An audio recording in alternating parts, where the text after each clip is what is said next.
You know, we don't say the word, otherwise you have to do 10 push-ups if you say it around me. All right, who's the youngest in here? 21? You're 21? So I started doing this, he was 4 years old when me and Brian started knocking doors. You guys are the sales professionals. I'm the homeowner. We're going to start here, and then once I give you the first objection, then you have to take over the sales process.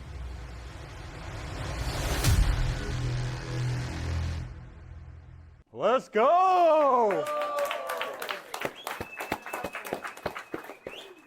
Let's go, let's go, let's go. How's everybody doing today? Let's go. I have a question for you guys. Are you excited to change your life today? Yes, sir. Yeah. Okay, we have a really big opportunity today, and I want to let you guys know that we're each going to have a challenge. And the challenge for me is to give you these aha moments today, the light bulbs that go off in your mind. The challenge for you guys is to actually program this information to the most powerful computer that there is, which is your brain. You see, I started door knocking in 2008, right? But the thing is, I've never worked. I just refer to myself as a professional trick-or-treater because I don't knock doors. I exercise and I make friends and I trick-or-treat. This is the year you guys are going to make it. This is the year you're going to put your last name on your back.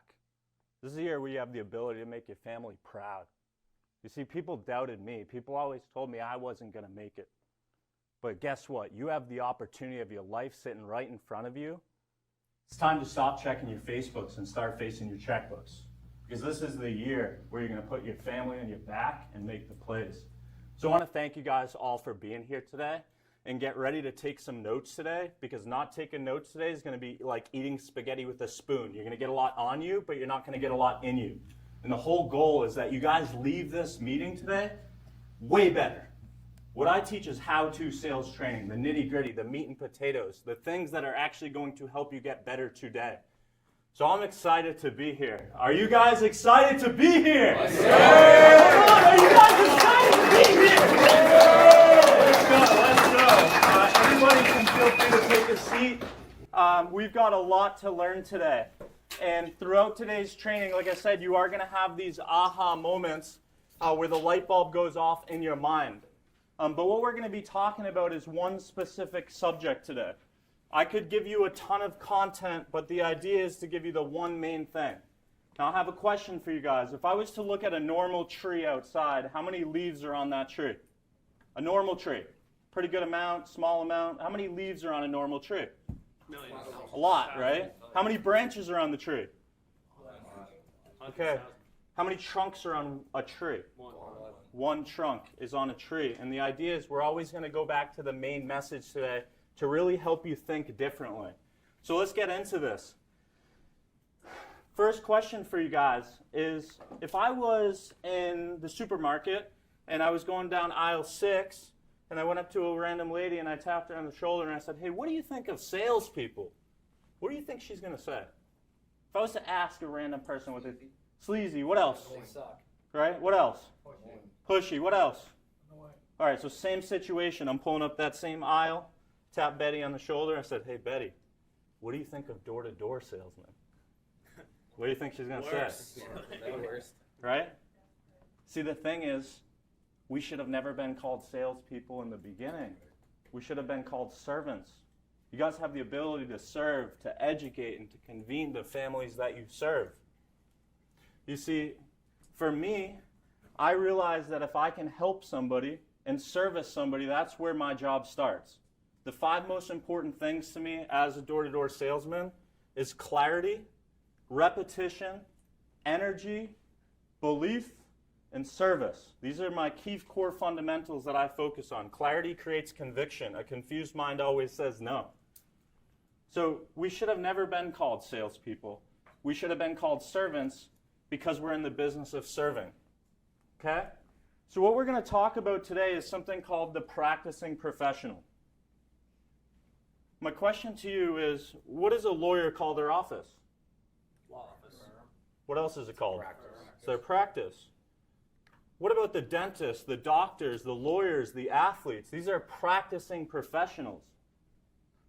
But if a doctor graduates college, does that mean that he's going to start making $500,000 right away after he gets his degree? Nope. Okay, what does he have to do? Practice experience. He has to go through something called residency. He has to earn minimum wage. Like I said, we're going to touch on these points to help you think completely different by the end of this training. You see, as the practicing professional, what's crazy is every single one of you guys has a professional contract sitting right in front of you. You literally have your professional contract that you have where athletes spend decades and decades to be able to get that professional contract. If you're the best football player in your high school, does that mean you're going to go to the NFL? No. So what you have to understand is all these practicing professionals, the dentists, the doctors, the lawyers, the athletes, if you were to combine all their income, the sales professional out-earns all of them combined. But there's one thing that the sales professional lacks compared to every other profession. And this is the trunk of the tree that we're going to talk about today. And the question is do you have that willingness to pay the price? Because that's the thing that most salespeople lack. Paying the price with dedicated sacrifice. Next to the word success should be sacrifice. The time investment that you put into this, the effort. Everything you're doing off of the doors should be to get you into the groove when you're on the doors. You see, I made a decision to marry the game. Somebody asked me the other day, they're like, what's your favorite sport to play? And I said, door-to-door sales. Or professional trick-or-treating. That's my favorite sport. But the problem is most people are just dating the game. The problem is most people are interested when they need to be committed. Most people are the warning when they need to be the example. Right? It's having a laser focus. It's being completely myopic. We're going to talk about something called the success triangle, but it's all going to come back to this specific subject is do you have the willingness to pay the price with learning, time investment, dedicated sacrifice? Next to the word sacrifice should be next to the word success should be sacrifice. Because there is so much sacrifice that's involved with this opportunity. But if you can literally put your blindfolds on and say, hey, the main thing is I'm going to keep the main thing the main thing. I'm going to live with a little bit of temporary imbalance, but that's how I'm going to be able to get ahead. You all have the opportunity to start earning $500,000 minimum a year. Do you want me to be nice right now or do you want me to be blunt? Blunt. Okay, being blunt with you, if you're not putting yourself in that opportunity, you're being selfish. Sales are easy, guys. You're literally paid to give away thousands of dollars, and you get paid thousands of dollars to do that. Stop overcomplicating it. But the problem is 99% of people cannot do this job. We're the only creatures that face rejection every single day. Well, guess what? Rejection turns me on. I'm amused by hostile people. I never see failure as failure, but only as the ability to be turned on by rejection and to be amused by hostile people. I never see failure as failure, but only as the opportunity to play this game that I must play to win. You see, it's the way that you think. It's reverse thinking. It's opposite thinking. Because if you go out there and you think negatively, that will create words, which will create emotions, which will create feelings, which will create judgments, which will create decisions. See, I'm not the most technical salesman. I know everything about solar, but if somebody got super technical with me, there's people that are way more technical about solar than I am. But my attitude, belief, and conviction is way stronger, and I'll trump the person that has absolute great product knowledge. The top salesmen, they shine with conviction. They have an absolute catching belief about themselves, their product, their service, their company. A salesman is first off a man that can sell himself to himself, or a woman that can sell herself to herself. So you guys aren't even in sales, you're in the people business. The harder you work on yourself, the better you are at this opportunity. That can change your life, but also change your family's life. I work so hard for my kids. I don't even have kids yet. But when I do have kids, right, I put in the dedicated work during this time that when my kid has a football game or a baseball game, like, I ain't missing that. But because I decided to put in the work early in my career. I spent 17 years doing this, and people say, hey, why do you still knock doors? Why do you still do that? Well, it's a game for me. How many of you guys were addicted to video games when you were a kid? What type of video game did you play? I used to play Call of Duty all the time. Call of Duty, right? So if your mom told you when you were 12, 15 years old, hey, you're grounded. I need you to play Call of Duty for the next 10 hours. That's what your punishment is. I'd be so happy. You'd be happy. Yeah. It's the same way that you have to look at going out, like literally you get paid free money to go talk to people and help them. Like, we're not trying to convince somebody. Like, I always tell people, I'm not a dentist. I'm not trying to pull any teeth here. I've never performed any root canals. Right? I use a lot of takeaways in my process. I had a lady that started giving me a bunch of, it's just blah, blah, blah, door-to-door solar. I said, Miss, this is not a sales process. You're actually starting to make me feel a little uncomfortable. Somebody's going to take the command position in every selling situation. And there's one technique that's more important than any other technique when it comes to selling. Does anybody know what that is? The most powerful technique that there is in all of sales. Control. Somebody's going to take the control position. Somebody's going to take the command position. You see, I'm controlling the sale as the assistant buyer, but I ask the questions to make them feel like they're in control. I just take their hand and I lead them to the process. See, I'm actually the decision maker. I'm the assistant buyer. My attitude, belief, and conviction when I go to talk to that homeowner is going to be the decision whether or not they move forward. So the success triangle for the practicing professional, for me to break this down to 3 specific things that I would focus on, is your technique, your attitude, and your behavior. This is breaking it down very simply to the concepts. The technique is the words that come out of your mouth. Everything that you say helps you or hurts you. There's no neutral within the sales process. Your attitude is what's programmed up here, and the behavior is what you do on a day-to-day basis. How many of you guys make to-do lists on things that you need to do to accomplish stuff? How many of you guys make not to-do lists to actually keep yourself away from things that you shouldn't be doing? Everybody take out your phone or write this down right now. I usually bring this up at the end, but I'm going to bring it up right now. I want you to write on your notes or on a separate piece of paper, what is my kryptonite? Because the thing is every single one of you guys has a kryptonite that you know that's holding you back. And once you're aware of that, and you actually can focus on eliminating these distractions and becoming myopic, where your eye's on the prize, that's how you can really start moving ahead in your career. Like I said, we really do have an opportunity to help you guys change the way that you think completely, and that after I leave tomorrow, that it affects your game for the rest of your life. Not just the way that you think, but the way that you talk, and that your attitude towards failure, your attitude towards rejection, and understanding the opportunity that's sitting right in front of your face. You have a professional contract sitting right in front of you. You just have to put your last name on your back and say, hey, this is the year I'm going to make it. This year I'm going to make this person proud. How many of you guys ever heard of the phrase, what's your why? Why are you doing this? Everybody has a why. I think that's a stupid question. It's not about what your why is, about who is your who. You see, my dad, he's always had health conditions. We always got down to our last 20 bucks. And I was 15, 16, worrying about my dad's money. And I heard a phrase that said, decisions will decide your wealth. In my first year selling alarm systems in 2011, I started working with Brian in 2008. There was this big Utah company. It was called Platinum Protection. There's thousands of sales reps.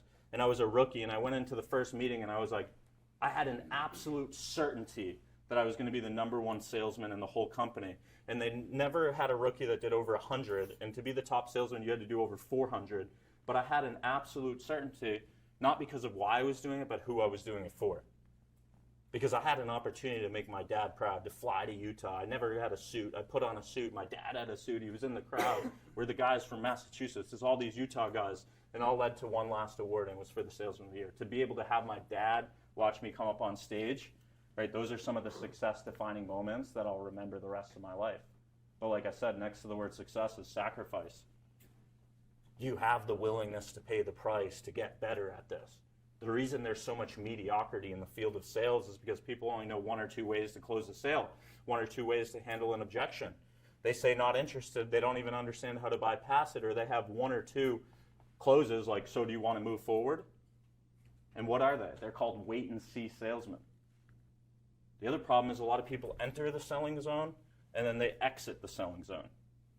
What you guys do occasionally will change nothing every single time. I'll repeat that. What you do occasionally will change nothing every single time. Like I said, are you interested or are you committed? You have the opportunity of your lifetime sitting right in front of you, but are you going to put your last name on your back and go prove it? So when we talk about technique, that's the words that come out of your mouth. Now really pay attention to what I'm about to say.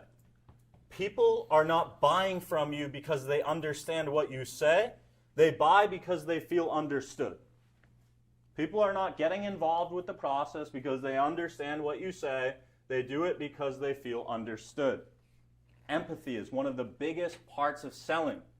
If your tactics are sound, they can't fight you.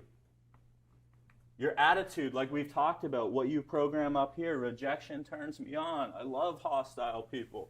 Not to build theories into them, but to build tactics into them. And you build tactics only one way. Practice, drill, rehearse. There is no other way to go. Who agrees that practice makes perfect? Who agrees that perfect practice makes perfect? Okay, practice does not make perfect. Perfect practice makes perfect. Anybody know who said that? Is it Cal Ripken? Close, but no cigar. Another sport. When you win the Super Bowl, you get the blank trophy. Lombardi. All right, Vince Lombardi. So it's the things that we think about, the things that we actually program. Does anybody know who that video of that guy was right there? Okay, write this one down. J. Douglas Edwards. J. Douglas Edwards is the father of modern day selling. J. Douglas Edwards had taught everything he knew to Tom Hopkins, and then Tom Hopkins taught everything that he taught to me. J. Douglas Edwards is like the OG of sales. When he has a nasty line, you want to know what he calls it? He's like, this one is murder. And he gives the one-liner. So what do you guys think sales is? What do you think sales is? Like if I was saying what is sales? What would you say? What is sales? What? It's a people sport. It's a people sport. I love that. What is sales? Opportunity. It's an opportunity. Education. Influence. Anybody know the only objection that you face as a salesman? There's only one. The only objection that you face as a sales professional. One objection. Lack of trust. Trust. It's like having a cell phone with no service. All I can really do is play games. I'm not here to play games, so level with me. How much of what I said do you actually believe? You see, I have hundreds of one-liners that I can go to when I need them. I don't necessarily need to use the one-liners every single time, but it's like a bottle of cologne. If I sprayed myself with cologne 14 times, somebody's going to be like, obviously he's got cologne on. But if I have one spray of cologne, wow, that smells pretty good. But if I have no cologne on, if you sound like every other salesperson that's knocked on their door, people will tend not to listen to you. What I'm doing is completely different. I don't care if 100 people have already knocked that door in the last 2 weeks. Yeah, this is completely different. You want to know the first objection that I hear? What I say, usually? Does anybody know what an objection is? An objection is a tactic used by the buyer to stall or prolong the final decision. Right? Typically, when I hear the first objection, I know it's a smokescreen. This is what I say. Anybody give me any objection? Don't move it. Look. Yeah, that's the thing, and I just keep moving. Yeah, that's the thing, and I just keep moving with my presentation. Maybe if they bring it up a second time, I might say, Mary, you obviously have a reason for saying that. Would you mind sharing it with me? Right? But my job is to take the command position, take their hand, and set them up with something that's truly good for them. For me, sales is the art of blending complete opposites. You see, if I was to explain to you the most simple way that I go through my sales process is I'm constantly weaving in and out between these two opposites. The first opposite that I'm weaving in between is communication and persuasion. Communication is not what you say, it's not how you say it, it's how you make somebody feel. Persuasion, which a lot of people think is a bad thing, is not a bad thing. It's asking the right questions to solve these families' problems. So 1 second I might be talking to them about the Steelers draft, and then I might say, like I said, when we put the panels up, they'd all be put onto the back side of the home because it's completely south. By the way, when we install the inverter, would you want it placed on the inside or the outside of the garage? You see, that's called a secondary question close. Understanding what a triplicate of choice close is. Understanding the 3 different types of tie-downs. A tie-down is a question at the end of a sentence that demands a yes. An instant reverse close. You see, when your tactics are sound, they can't fight you. I communicate at the right frequency, though. What's your favorite radio station here in Pittsburgh? Anybody? WA What station is that? 91.3. 91.3. And what type of music plays on 91.3? Mix. Alternative. What if you turn the dial to 91.1? What happens? Static. It's the same way when you talk to the families that you serve. You have to speak with somebody at the right frequency. If I'm talking with an older woman, it's a lot different than if I'm talking to a guy that's in a rush. If somebody is like not answering their door and I got to triple ring them and they come to the door upset, yeah, sorry I'm late, sir. We did want to do about 2 more. This is 538 River Road. Actually, I was the one that put together the report. I don't know if you guys saw the drones. It was not Russia. It wasn't China. And they're like, what the heck is going on? Right? Because I'm breaking the preoccupation. Certain things like pattern interrupts. Sometimes when the sale isn't going the direction that I want, I just stop mid-sentence and I say, sir, may I just have your permission to be blunt with you? Now what do I have of theirs? Attention. I have their full attention. Sometimes mid-sentence I might say, look, obviously they aren't, but if the panels were on the roof, what do you feel like your biggest concern would be? You see, I'm helping the families think differently. All I do is this. It's like a teleportation or a transfer of trust, but a transfer of energy. I think a certain thing when I knock the door. This would be ridiculous. They're definitely going to do it.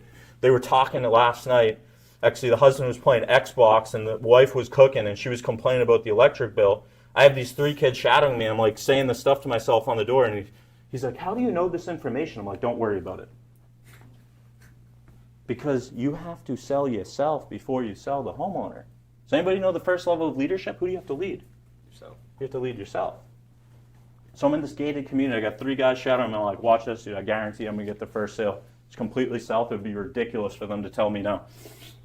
And I have a perfect presentation. Understand they react to the range of my voice, the volume, the pace, and the diction, the way that I pronunciate the words. 55% is my body language, 38% is my tonality, 7% is the words that I speak.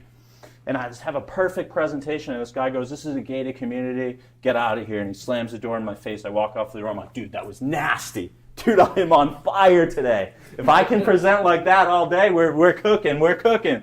And then the second house of the day, boom, perfect presentation again. The lady goes, this is a gated community. Somebody was here last week, slams the door in my face. Dude, nasty. I'm on fire today. On fire. We're making plays, baby.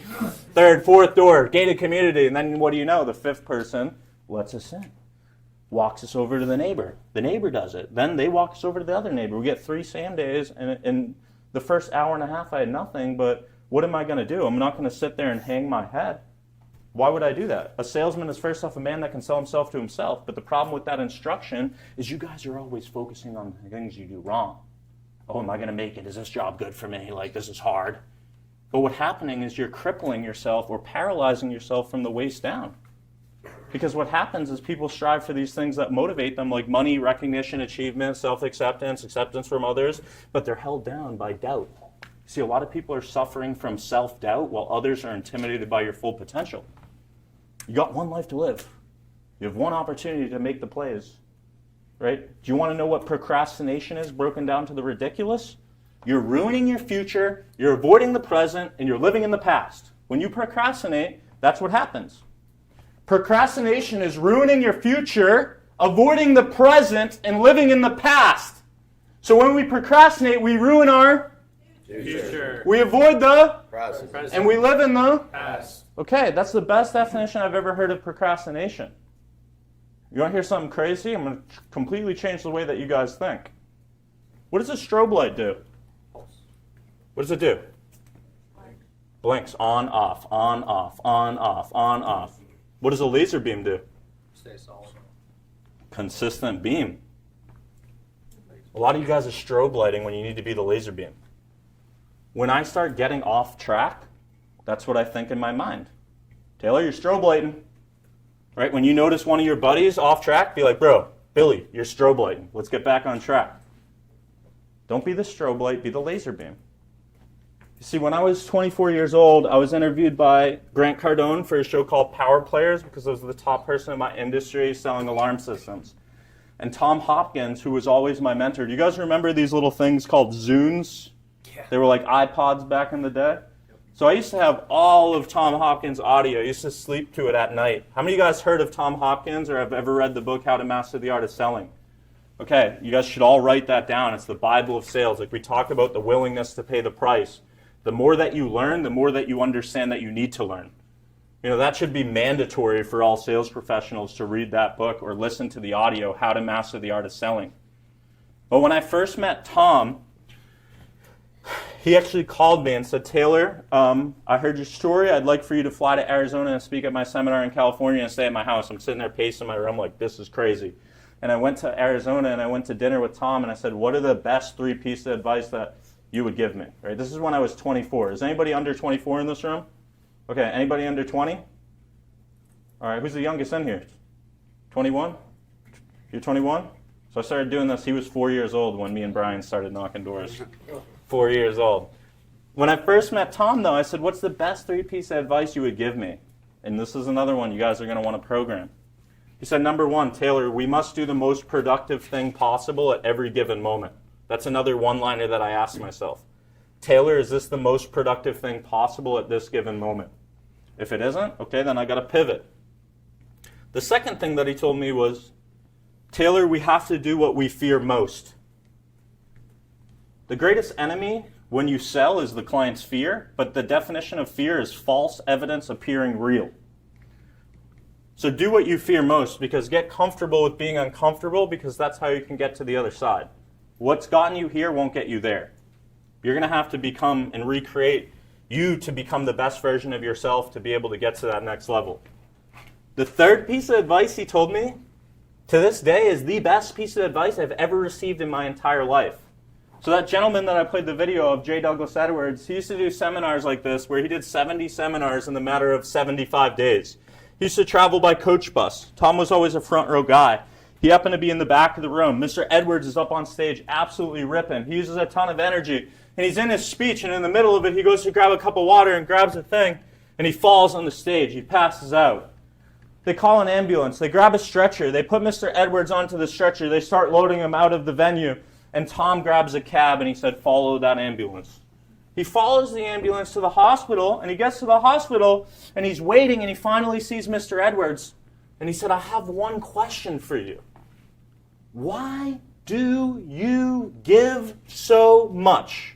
And his response is something that will stick with me the rest of my life. He said, the reason I give so much is because I always want to give people way more than they expect. And if you can take that philosophy, not just in sales, but in your life, hey, how can I go above and beyond for this person? How can I give this person way more than they expect? That was a big aha moment for me. Like I said, the trunk of the tree is thinking differently today. I'm giving you the examples, the professional contract, the willingness to pay the price, giving people way more than they expect. But it's up to you guys to make this decision. Brian, myself, the other leaders in the office, Jared, they can't want it more than you do. How many of you guys is your first year in sales? First year in door-to-door sales? We can all agree door-to-door sales is hard. It's hard, right? It's tough, but that's why we have to train. Because the more that you train, the more that you're prepared. But just understand that 99% of people couldn't do what we do because of the fact that we're just a little bit different from everybody else. Be proud to be a sales professional. But you're a servant at the end of the day. What do you do? I'm a professional servant. I serve people to the highest degrees. I convene people, I educate people, and I serve people. That's what we do. So we communicate and we persuade. Trust is the only objection that you face. But if they fully trust you, that does not mean they're going to do business with you. You also have to earn their respect. Perception is a very important part of being a true sales professional. Do they trust you, but do they also respect you? You see, when I talk about blending complete opposites, this is what I'm talking about. You see, I'm aggressive, but I'm kind. I'm assertive, but I'm nice. I'm egotistically humble. Okay? Muhammad Ali says, I'm humble at home, but I'm not humble in the ring. There's 2 types of ego. There's ego drive and ego destruct. If you're sitting there always thinking about all the things you do wrong, then you're destructing yourself. From this point forward, stop focusing on everything that you do wrong. And only focus on the things that you do right. Leave it to your upper management to help you improve. I am the best salesman in the world. If you tell yourself that every single day, I love myself. I am great at this. I am the best person in lifestyle. And you keep saying that, That's what's going to end up happening to you. And I came up with one more. Because of the last few days of watching other door-to-door salesmen present compared to me, I'm going to tell you the biggest differences that I've noticed. But I'm persistently polite. I'm very persistent. Like, sometimes when they give me objections, I'm like, yeah, of course, I can't even do it. And I'm like walking away. But I'm doing that on purpose, and I'm still keeping them in the process. It's my job. The number one rule of ethics in all of selling is if somebody qualifies by needs of wants, needs, and financial capabilities, you must sell them. You must get them involved. You must help them acquire. And that's what we do as sales professionals.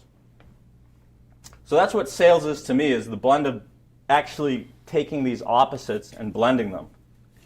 So we talk about a salesman as first off a man that can sell himself to himself or a woman that can sell themselves to themselves. Why would any doctor's office spend so much money on a reception area? Why would they do that? Why would a doctor's office put an aquarium in it? Why would they spend a lot of money on a nice reception area? Why? Trust. It builds your belief, right? What if you were sick? Has anybody, who's never, have you ever been to Wyoming? All right, let's say you're in Wyoming, you're there by yourself, you get sick in the middle of the night, you're like, crap, I need a doctor's office. You type in, the only doctor's office is 8 miles away. You go down this dirt road, you walk in, and there's this little blinking sign. You walk up these crackly stairs, it's dirty. You get into the waiting room, and then it looks like that behind the desk. What are you thinking? Leaving. You're leaving, right? But does that mean the doctor's trash? He might be the best doctor in the world, but that's what builds belief. So what's a salesman's reception area? It's himself. But you want to know what happens, right? Typically, if I had a chair up here, I'd kick it over. I don't want to kick over any furniture. But that's what's happening in the middle of the day. You got to start focusing on what you're doing wrong, and then you start kicking over your furniture, and then it looks like this, and then it's 4 o'clock, and you have a perfectly good look, and you're not contagious. When is a salesman more contagious than any other time? When you're excited. Nope. When is a salesman more excited than? When is a salesman more contagious than any other time? After a sale. After a sale. What does the amateurs do after they get a sale, though? Celebrates. They go home. They hop in the car. All right, let's go. I got a sale, right? They're fist pumping, right? They're fist pumping in the club. I don't tie my success to the amount of sales that I get. That's what it is. I don't tie my success to the amount of sales that I get. What I tie my success to is the effort and the activity. I always tell people, maybe it's I'm Irish and I just keep getting lucky. Who wants to have the best month that they've ever had in solar in May? Okay, I'm going to give you the formula. But most of you guys won't do it. I'll tell you right now. I'm going to give you the exact formula that if you were to do this, I guarantee you'd have the best month of your life in May. You commit to the activity, you don't commit to the number. You commit now and you figure it out later. Risk is the down payment for success. What I mean by this is something very simple. You commit. You come into the Monday meeting. You say, hey, everybody hold me accountable. Affirmation without discipline is delusion. If you say, hey, this is my schedule this week. I'm going to be in the field every day by 1 p.m. and I'm going to work till 9 p.m. That means that at 12:59 at the absolute latest, you're sending a selfie into your group chat, checking in. You say you're going to work till 9. 9:01 is the earliest time you can take the selfie checkout on the doors. But you have to commit to yourself before actually making the plays. Once you actually make that commitment and you commit to the activity and you hold yourself accountable to it, then good things are going to happen to you. But what happens is a lot of us just kind of go through the motions. If you worked at Walgreens and you had to get there at 9 a.m. every day and you kept showing up at 9:06, what's going to happen? To be terrific, you have to be specific. See, what's crazy is the average human being spends more time planning out every detail, their trip to Hawaii and their vacation, than their life's blueprint. You guys should have short-term goals, which are under 90 days, and long-term goals, which is your life's blueprint. But like I said, to be terrific, you have to be specific. You have to kind of like go like this, cut out all of the distractions. The reason I had you guys write down what is my kryptonite is because if you're aware of that and you can learn to eliminate your kryptonite, that's what's going to allow you to get into the game fully involved, where you now marry the game and not just date the game. So Tom Hopkins taught me this game when it comes to attitude, and it's called the zip-zip game. How many of you guys have a 4-digit code on your cell phone? Right? It's time to put the 4-digit code on your mind. right? When people are negative around me, I like to play the zip, zip game. I'm going to show you how it plays, and we're going to play after together. It goes like this. Zip, zip, zip. I am now in my positive shell. Okay, you guys want to play with me? Get your zippers ready. Get your zippers ready. Come on, I need everybody to get their zippers ready. All right, so on 3, 1, 2, 3. Zip, zip, zip. I am now in my positive shell. Okay, you can do that around your friends, but if you do it around your spouse, you did not learn it from me. Okay? Have fun with that one. But when people are negative around you, just play the zip, zip game with them, and they're going to be like, what the heck? You're like, bro, sorry, I'm in my positive shell. I can't hear that. Everything you do off of the doors needs to be to get you into the groove when you're on the doors. Like all the little stuff. The training that you put in. Just being into that routine where you are fully involved with this opportunity. Temporary imbalance is how you get ahead. It's years and years of sacrifice before you see that, but if you can really dial in, it's going to happen a lot quicker for you. Who remembers this guy? AI. It's easy to talk about. It's easy to sum it up when you just talk about practice. We sitting here, I'm supposed to be the franchise We're talking about player. We're talking about practice, right? I'm a franchise player over here. I'm knocking doors when I'm 19 years old in Florida. I'm 8 hours into the day. I haven't taken any breaks. I have 0 sales on the board. I'm like, bro, what the heck am I doing wrong? I've been out here for 8 hours. And I call one of the coworkers that I was working with, one of the other managers. I was like, Jake, I don't know what's going on, bro. I've been out here for 8 hours. I've knocked, and I haven't had anything. He's like, dude, you've knocked for 8 straight hours, and you don't have a sale? And he goes, how many lunch breaks have you taken? I said, dude, I've been out here all day. I've been out here for 8 hours. I don't have anything. I don't know what's going on. He goes, dude, you've been out there for 8 hours, and you haven't gotten a sale? That's nasty, bro. And I'm like, what? He goes, dude, you're getting the best training right now. He goes, think about when you get to Detroit, Michigan.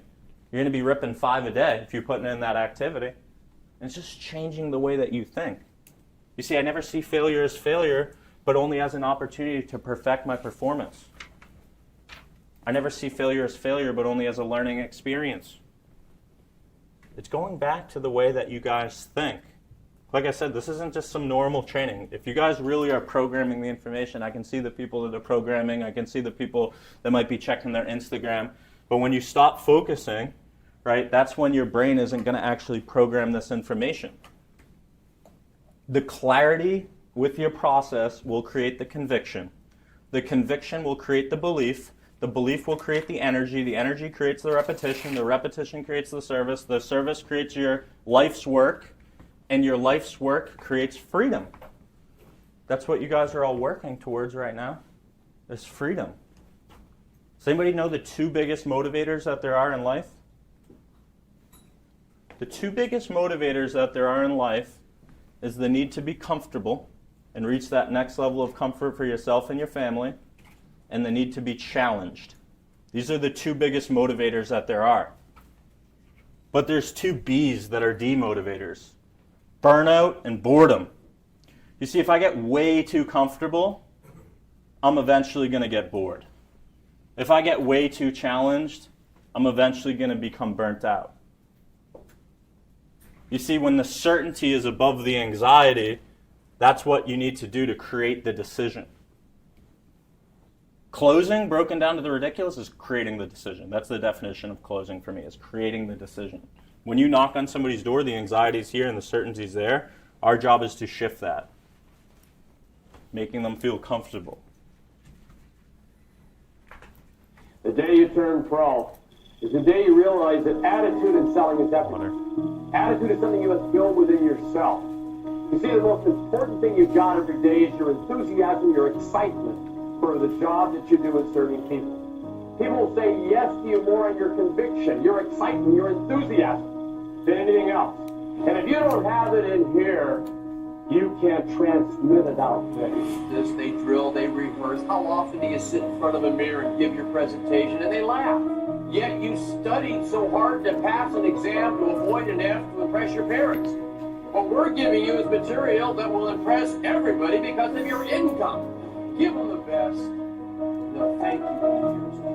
That I can promise. I spent the last $150 I had to go to a seminar And the man teaching it, I can honestly say, all these years later, had a life-changing effect on my life. And that can happen to you when you go to a program with your mind open and you listen carefully, intently. You do your very best to take the pearls, those certain things that are said that can change your life if you apply them. And that is the real key. Take the ideas, apply them tomorrow. Have a greater income. Be the person of your dreams. Thank you so much. That guy fires me up right there, all right? That's like my mentor. He's my GOAT, the greatest of all time. And what you have to understand is throughout your life, you're going to find people that will inspire you, or you're going to find people that drain you. Okay? You want to put your energy where you have influence, because where you put your energy is where you're going to have the influence. So understand that being able to be mentored by somebody like Tom Hopkins, I'm pretty much just transferring everything that he's taught to me. So what I want to teach you guys before I go into the second half of the training is the most important lessons that I've learned in my 17-year career as a professional trick-or-treater. But you have to understand one thing is maintaining anything in life will eventually become exhausting. Building is energizing. If I was to tell you my secret ingredient and I was to share a secret with you guys, would that be something you'd be open to? Yep. Yes. Okay. My secret ingredient to this whole game that I play, like I said, maintaining is exhausting, building is energizing, is having fun. The thing that I tell myself now, if I'm not having fun, it's not worth it. Right? I was at a seminar and the keynote broke and the guy that set up the keynote didn't set it up, and at the end I was like, oh, it could have went better, and I started stressing out during the break, and my wife comes up to me and she goes, you're a professional, Taylor. She goes, think about Taylor Swift going to sing in the rain. She still has to sing. So that's what I think now. If I'm not having fun, it's not worth it. Just have fun with this. Treat it like a game. Treat it like your sport. Treat it like your mom told you had to play Call of Duty for 10 hours. Right? I have a kid that did 383 installs in my Knockstar program in 1 year. And I said, how do you live with such imbalance? You worked 359 out of 365 days. And he said, you see, Taylor, I don't look at it like imbalance because I love to play this game. I used to be addicted to video games, and I always used to think how I could be the player in the video game, and this is how I found to do it. You are the player of your own video game going out there. So the 17-year career, these are the most important things that I learned, and these are my greatest accomplishments in the industry. Last year I traveled all around the country and I was able to do 74 transactions. There's 63 of those that got installed in 30 days. Alarms I had 45 in 6 days, and roofing I did 114 in 11 days. And I thought about it, what are the most important lessons that I could teach you guys today? Number one is do business with people that you want to do life with. You want to do business with people you want to do life with. Number two, you have to be aligned. The three biggest things that I care about in any sort of business relationship is trust, loyalty, and longevity. Loyalty is rare. Number three, first comes the action, then comes the motivation. It's a lot easier to act and then decide to feel than wait to feel and decide to act. You see, first you move and then you have the power. If you see it, you can achieve it. You visualize for inspiration and you verbalize for execution. Okay? I did 100 laps in my pool and I was like, damn, that was hard. And then I was like, hey, I want to stay consistent on this. So I posted on my Instagram, hey, I'll give $1,000 to anybody that can guess how many days I'll get 100 days straight. And people were starting to guess and guess and guess. And then I had the idea to do 100 days straight of 100 laps. The goals that I set, I don't believe I can hit them when I start them. But I believe I can hit them as I start going on. So I set that goal and I had everybody guess. There's some people that guessed 100. There's like one kid that guessed 101. I'm a dirtbag, so I'll do 102 so I don't have to pay anybody out, you know? But I had to create a game out of it. Every time I screenshot all the answers, and then every day I X off the people that I beat. Now it's a game for me. You know, like, going and finding pools while I'm on the road, all kinds of stuff. Well, I made that commitment, so now I have to follow through with it, because affirmation without discipline is delusion. So visualize and then verbalize. You really want to accomplish something? Go to your Instagram and say, hey, I'm going to do this amount of accounts, or I'm going to work this amount of hours. Who thinks I can hit it, yes or no? Have people get bet against you. That's gas. That's gas for the fire. How many people in here have been doubted before? Where people said they don't think you're going to make it. How many people have told you get a real job? Right? Our uncles, my uncle, when I was a kid, they used to make fun of us, a door-to-door salesman. Right? They got to get a real job. Right? I had a guy in one of the episodes, he's like, you've been doing this for 17 years? Why don't you get a real job? How's your 401k look? I was like, it actually looks pretty good, sir. Do you want to compare? Right? And I was like, no. Come on, let's compare. Come on, you said it. So, and then he's like, nah, I don't want to. You know? You guys have the greatest opportunity in the world. You see, the average person doesn't have many challenges. They go to a 9 to 5, they check in their car, they have the same day-to-day routine. The salesman can reach their highest high or their lowest low in a 24-hour period. One of the best pieces of advice I got is we have to maintain an even keel. But sometimes we make emotional decisions when our highs are too high or our lows are too low. How many of you guys have ever made an emotional decision when your lows were too low or your highs were too high? All of us, right? So what I think about now is this line. I was driving in Flint, Michigan, passing a church, and it said, he who angers you controls you. That's another nugget that you guys should program up here. Because when I'm about to get upset or something doesn't go my way, I just say, he who angers me controls me. I'm not going to let this person win. Right? Somebody gets upset at me, I say, hey, everyone's been super friendly out here. Thank you so much for treating me like a human being. God bless you, sir. You know? Doesn't matter what they say to me. I am protecting this energy. I have way too many excuses for them to say yes than they have excuses to say no. My attitude, belief, and conviction, and my certainty that I can help them through my clarity, my repetition, my energy, my belief in service. When I started working at 18 years old, they said the guy with the most energy makes the most money. So it's like all these aha moments that if you can learn to program them up here, it's going to make a huge difference on your income and what you do on a day-to-day basis. Number 5 is you have to play the game. You have to have fun. If you ignore the scoreboard will ignore you every single time. If you pay attention to the scoreboard, then that's how you'll end up at the top of the leaderboard every single time. Playing a game. Number 6, you have to include your family on the journey. You know, there's a lot of sacrifice like I talked about. You need to incentivize your loved ones. Hey, we're going to be the #1 rep in lifestyle this month, and then after I do that, this is how I'm going to incentivize you. Because there's sacrifice that's involved with this. So you have to be on the same page with your support system. Number 7, the temporary imbalance is how you guys are going to get ahead. It's just being completely myopic and making the main thing the main thing the main thing. The main thing is to keep the main thing the main thing. Cut out the distractions. Become myopic. Number 8 is research and development. I'm always thinking 2 steps ahead. I'm playing chess. I'm not playing checkers. Number 9, communication is what's going to keep the vision a reality. Not just the communication that others have towards you, but the communication that you have to yourself. Number 10, vulnerability. Vulnerability is the birthplace to innovation. That's why I had you guys write down what's your kryptonite. You don't have to share that with me.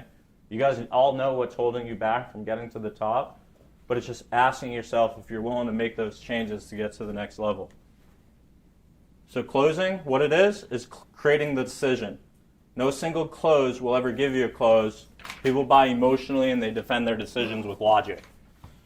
So I want to tell you guys a story. Does anybody know who Paul Harvey was? Or I don't know if he's still alive, Paul Harvey. Who was Paul Harvey? A radio announcer. Yeah, radio announcer, Paul Harvey. Paul Harvey was with J. Douglas Edwards at a big American Sales Masters conference in the 1950s in San Francisco. And it all led up to this big award, which was the Salesman of the Year for real estate. And they asked him, the final award, they announced the Salesman of the Year made $30,000 that year. And everybody starts looking left and right, and they're like, dude, 30 grand? I made 60. How's this guy the Salesman of the Year? And they call up the guy, Billy Boucher or whatever, And he walks up there, and he's got a stick. He's walking, and they realize the salesman's blind. And he goes and gives a speech, and then after Mr. Edwards and Mr. Harvey go up to him, and they say, dude, we got to talk to this guy. He's a blind salesman. How did he sell so much? And they ask him, like, how were you able to get this many transactions? He said, you see, I can never see these homes through my own eyes. I can only see them through the families that I serve's eyes. What does he need to do to be able to gain those transactions? Ask questions. He needs to ask questions. What does he do after asking the questions? He asks another question. Oh, Mary, tell me about the view. Oh, it's beautiful, Billy. You should see it. We've got mountains here. Oh, tell me more about the bathroom. Right? They sell themselves. Same way that when I'm in a home, I'm like a police officer. Anything they say will be held against them. I write down all of their answers. Right? When they tell it to me, if I say it, they tend to doubt it. If they say it, then it's true. Okay, effective questioning is one of the most powerful techniques in all of selling. Questions are the answer. Not just telling, but asking questions to make them think differently. Now I have a question for you guys. Does anybody in here actually play cards? Like, they're like, yo, I play cards. Okay, you play cards. Yeah, I'll play poker. Okay, you play poker. Can you come up here real quick? Yeah, sure. All right, let's give it up for him. Okay, so you play a lot of cards. Yeah, I've been playing since I was like young. So you like cards? Yeah, love them. And what type of cards do you play? Just Texas Hold'em. Texas Hold'em, okay. So what I want you to do is I want you to take any of these cards out, but don't look at it, just pull it out. Top one. The top one, okay. You want the top one? Yeah. All right, so you didn't look at it. No. So I want you to turn around. Turn around. Okay, everybody can see that card. Okay, everybody can see the card. All right, I'm just going to put it right back here. I'm not going to touch it, okay? I'm not going to touch that card. So you can turn around, brother. What was your first name again? Derek. Derek, nice to meet you, bro. So you play Hold'em a lot. Yeah, I play Hold'em all the Are you time. pretty good? Yeah, I've been playing like I used to play higher stakes. I've been trying to work now, so. Do you wear glasses when you play, or? No, never. No? So No. do you usually like fold a lot, like when there's a lot of players, or like what's your strategy? I mean, it depends on my mindset going in, I guess, or how many drinks I've had as well. Yeah, definitely. That makes sense. So, Forgive me because I completely just am forgetting a little bit. How many cards are there in an actual 52. 52, that's right. I Yeah. sometimes get forgetful. Yeah. And if I'm not mistaken, there's different suits that are like within those 52 decks of cards. 4 suits. There's 4 suits, that's what it is. And there's 2 different colors, if I'm not mistaken. Would you name the 2 colors for me? Yeah, red and black. That's what it is. So Yeah. I'm just sometimes get a little bit forgetful. Yeah. And if you could name the red or the black, could you name one of those for me? Yeah, Jack clubs. No, just the colors. Red. Okay. Red. Okay, that's a pretty good choice. And there's 2 different types of cards, or suits, forgive me. Yeah. Which suits are those? The hearts and diamonds. That's what it is. And if you were to name the hearts or the diamonds, which would you name? Hearts. Okay, and through the process of elimination, that would only leave you with one remaining suit, which would be the diamonds. Now, with the diamonds, there's face cards, and then there's number cards. Yeah. Would you name the face cards or the number cards? Face. Face, and through the process of elimination, that would leave you with the numbers. The numbers high being 10 and the low being 2. If you were to name the high numbers or the low numbers, which would you name? Low. The low, okay. So if we were to identify the low numbers being the 2, the 3, and the 4, and we were left with the diamonds, could you name 2 of those between the 2, the 3, and the 4? 3. The 3, which would leave you with the 2 and the 4. Would you name one more? 4 diamonds. Which would only leave you with one remaining card, and what would that be? 2 diamonds. The 2 of diamonds. So what I want you to do is just pick up that card for me real quick.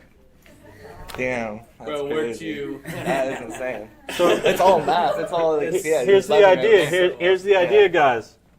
It's not a magic trick. It's He put me effective there the questioning. whole way, yeah. Right? Let's give it up for him. Yeah. Do you guys understand the concept of what I just showed you? Yes. What's the concept? You literally built him right to it. You had him affirm what he already knew. Yeah, so I made the decision, and I led him to that decision, which I knew that was truly good for him. Okay? See, that might have looked very easy, like a lot of the sales transactions that I can go through, Somebody might be like, oh, that was a lay down sale. That was easy. Okay? I'm going to show you guys something. What are these two things right here? Corks. Corks, okay? I want you guys to pay attention. I'm going to take these two corks and I'm going to change hands, and I'm going to do it slower than a sunset for you guys, okay? So you guys can see the corks. Ready? I'm going to do it very slow. Just very slow. Okay? I switch the corks with the hands. You have to admit that looked pretty easy. Okay, it looked pretty simple. Okay, I'm going to do it again. I'm going to go nice and simple. So at the corks, I start really wide. I'm going to change hands. Look pretty easy, right? I'm going to do it one more time for you guys. After showing you 3 times something that looks this easy, we all should be able to do it, right? Simple. Pretty easy, right? Who thinks they can do that?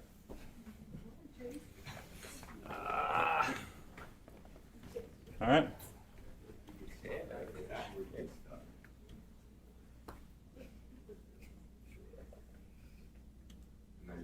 Yeah. Tried watching. Nope. Nope.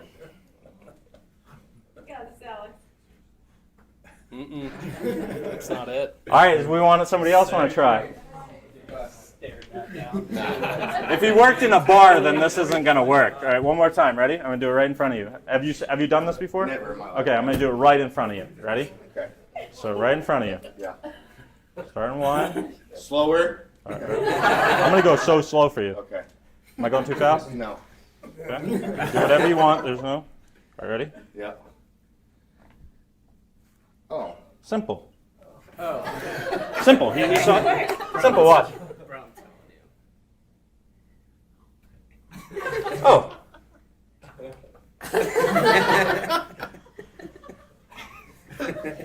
Do it again.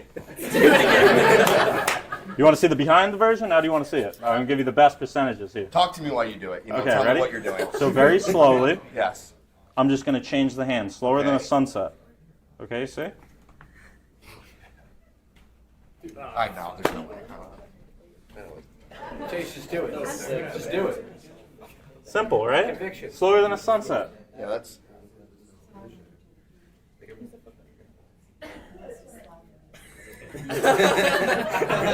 Almost only counts on horseshoes and hand grenades. Just give it up for him.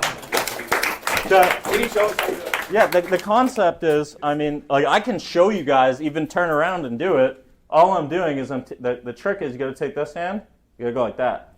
That's the trick, and you got to get to the middle finger to here, and then you're like that, and that's how you can do it. So it looks very simple, okay?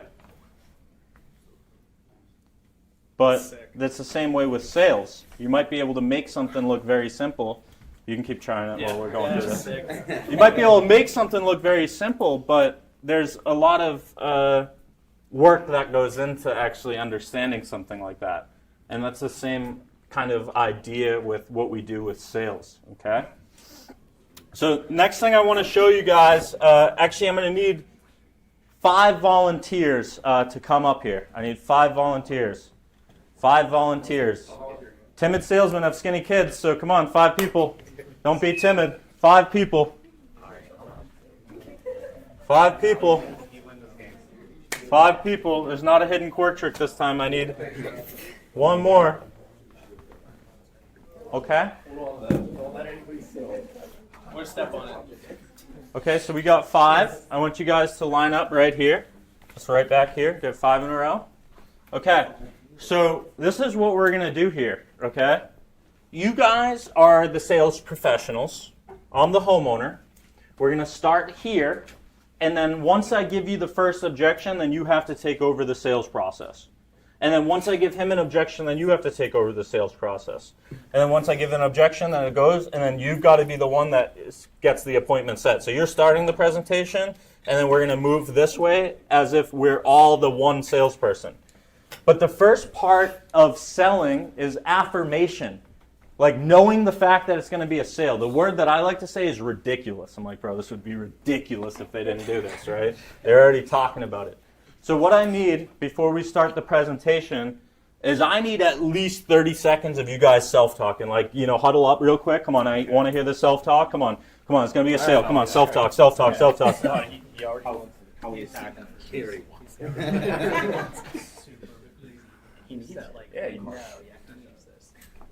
They're getting destroyed. Yeah, this is like ridiculous. Ridiculous.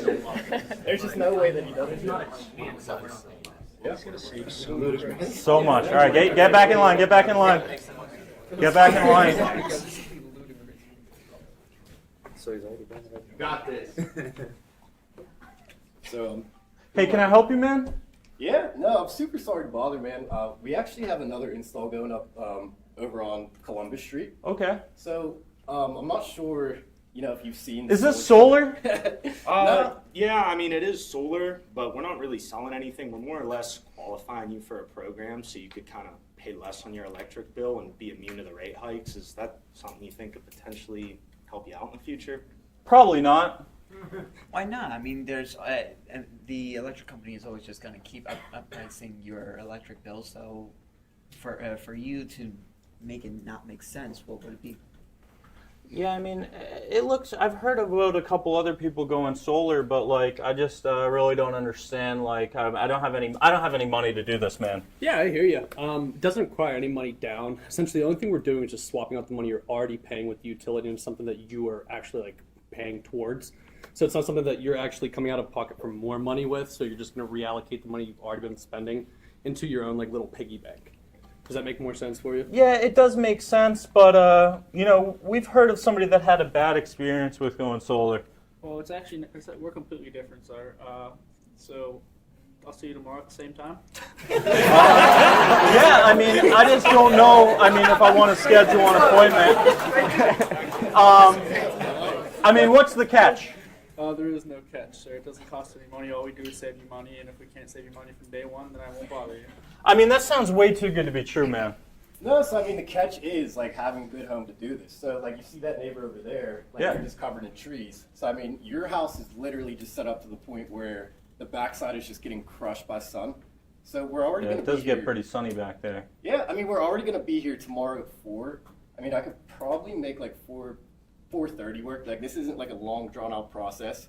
It's I'm a consumer myself, right? So I don't like this to take more than 25-30 minutes. So in and out, cut to the chase. If it makes sense, it makes sense. Not, then we're out here. You just tell me to kick rocks and get lost. All right, man. I'll come back tomorrow at 6. All right. Let's give it up for him. Yeah. Give it up for him. You guys can take a seat. Good job. Good job. Okay, so role playing. That's something you guys should be doing every single time, right? That was cool. You got to have some fun role playing. Oh, there's different versions of role playing too. You guys want to have a really fun role play? This is what you do. So I need. I'm going to go through a role play real quick, and we're going to do something a little different. Okay. So I need 3 people to come up. I need one boy and one girl, one man, one woman. You guys are going to be the customers, so you're not presenting in front of me. You're just going to give You're going to give all your objections. So I need 2 people up here. Somebody, help me. One boy and one girl. Back up. We got it. All right. Alex, somebody different. And then Okay. Yeah. All right. Be tough. All right. So these 2. All right. And then I need a third person that has a very special task. The third person has a very special task. Who's it going to be? What kind of special task? It's a fun one. Nick. I need somebody with a good personality. All right, so this is how it's going to work. So you're going to be over here. All right, so I'm going to show you every different selling situation, okay? So I'm going to show you exactly what I would do, but what I want is you're going to be the husband, you're going to be the wife, and you're going to be the dog. I want you barking. Okay? Because sometimes you're going to... Don't be barking the whole time, but, sometimes you have to be able to present over dogs, right? So, woof, woof, I want you to be the woof, woof here. And what I'm going to do is I'm going to talk myself into this sale. I have all my materials ready. You guys want to see one of my favorite slicks? I pull this out when they give me mad objections. I'm like, sir, have you ever read page 17? So I will not. So have you ever heard of Dr. Seuss? People said, like, what's your favorite, my favorite books? And I tell them it's Green Eggs and Ham and Curious George. So you guys remember that one? Okay, so first thing that I'm doing in my presentation is I'm pulling up the house. I'm actually pulling up the house before I knock it because I have to sell myself before I sell anybody. So what I'm doing is I use an app called Knock Buddy, which you can use on the App Store. And I'm pulling it up, the house, before I even knock it. Going to go to map. Okay, so let's just say, okay, so this is a done deal. They were already talking about it. This is what I'm looking at before I actually knock the door. And what I can do is, you'll see how I personalize the situation to the family that I serve. So this would be absolutely ridiculous. These people were already talking about it. Actually, Brent, I'll have you wear these and just press the button. Just right here is okay. So, dude, they're already talking about it. I just have to give away free money today. This is a done deal. Dude, this is a perfect house. Oh my gosh, they get crushed in sun. Dude, they've been waiting for me to come talk to them. This is a done deal. This would be ridiculous, so.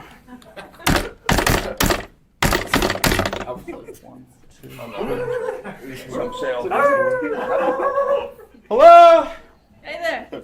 Oh, hi, miss. How are you? Hi, my name is Taylor McCarthy. Actually, the reason I'm coming by is like a little bit different.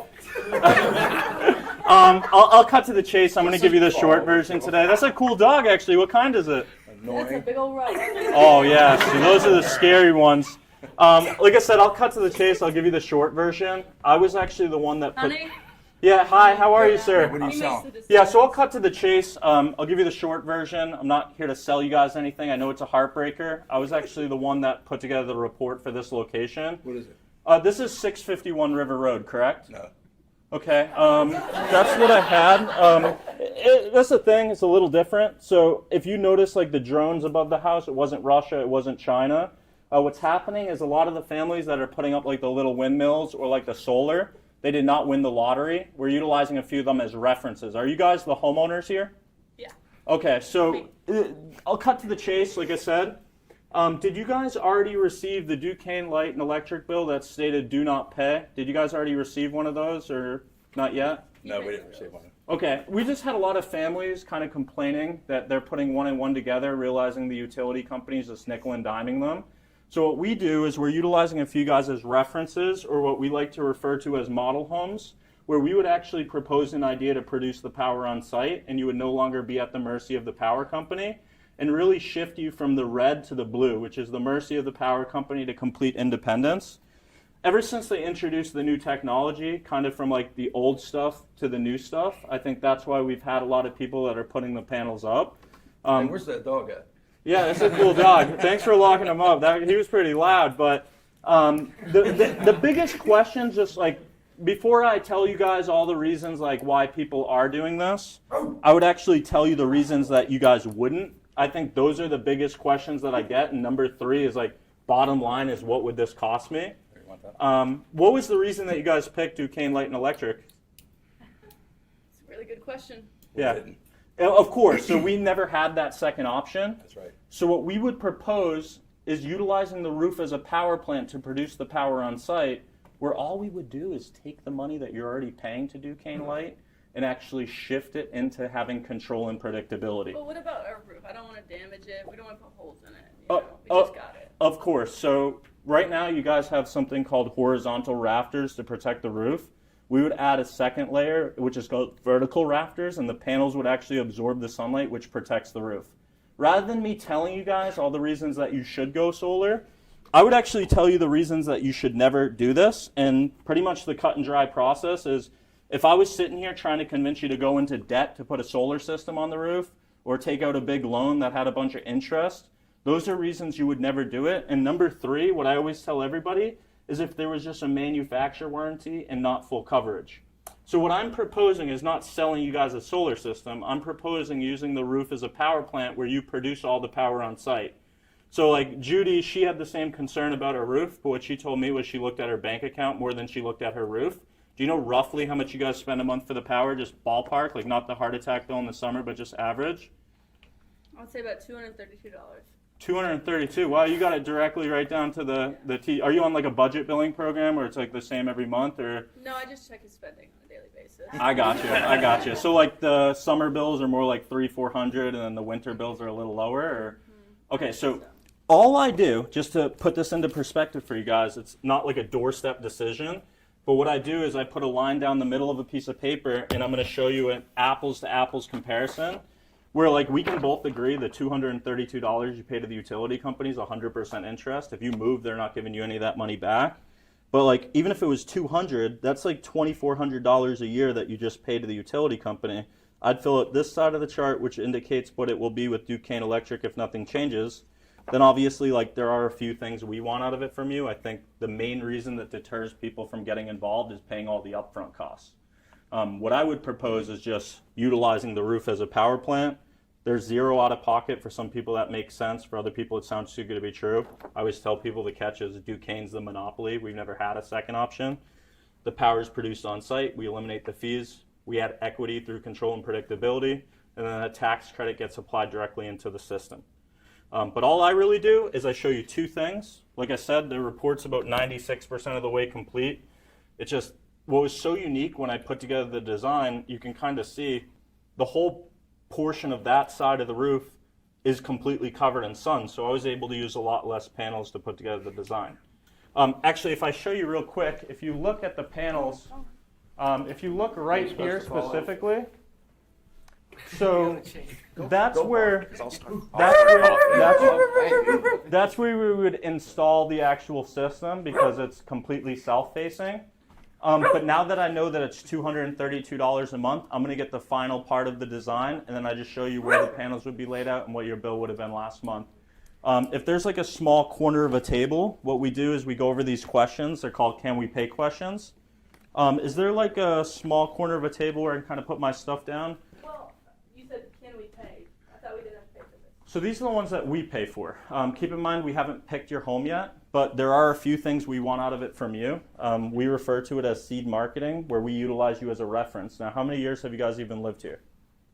Say 4 or 5 years now? 4 or 5 years? Okay. So for us, we're able to tell others what you like and benefit, but just to be blunt, we pretty much have a billboard on your roof, like showcasing the new technology, so that more and more people, when they get these heart attack bills, especially coming in the summer, they're more than likely to do business with us because of the fact that it's already in the neighborhood.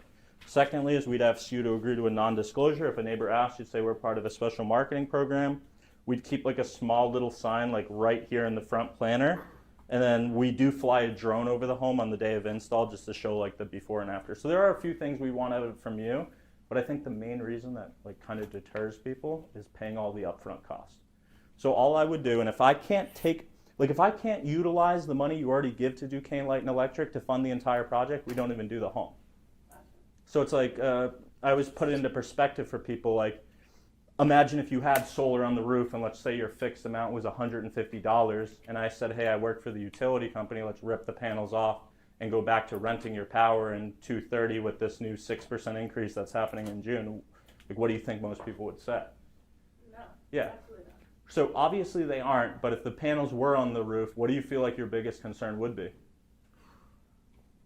What do you think, Mike? Damage to the roof.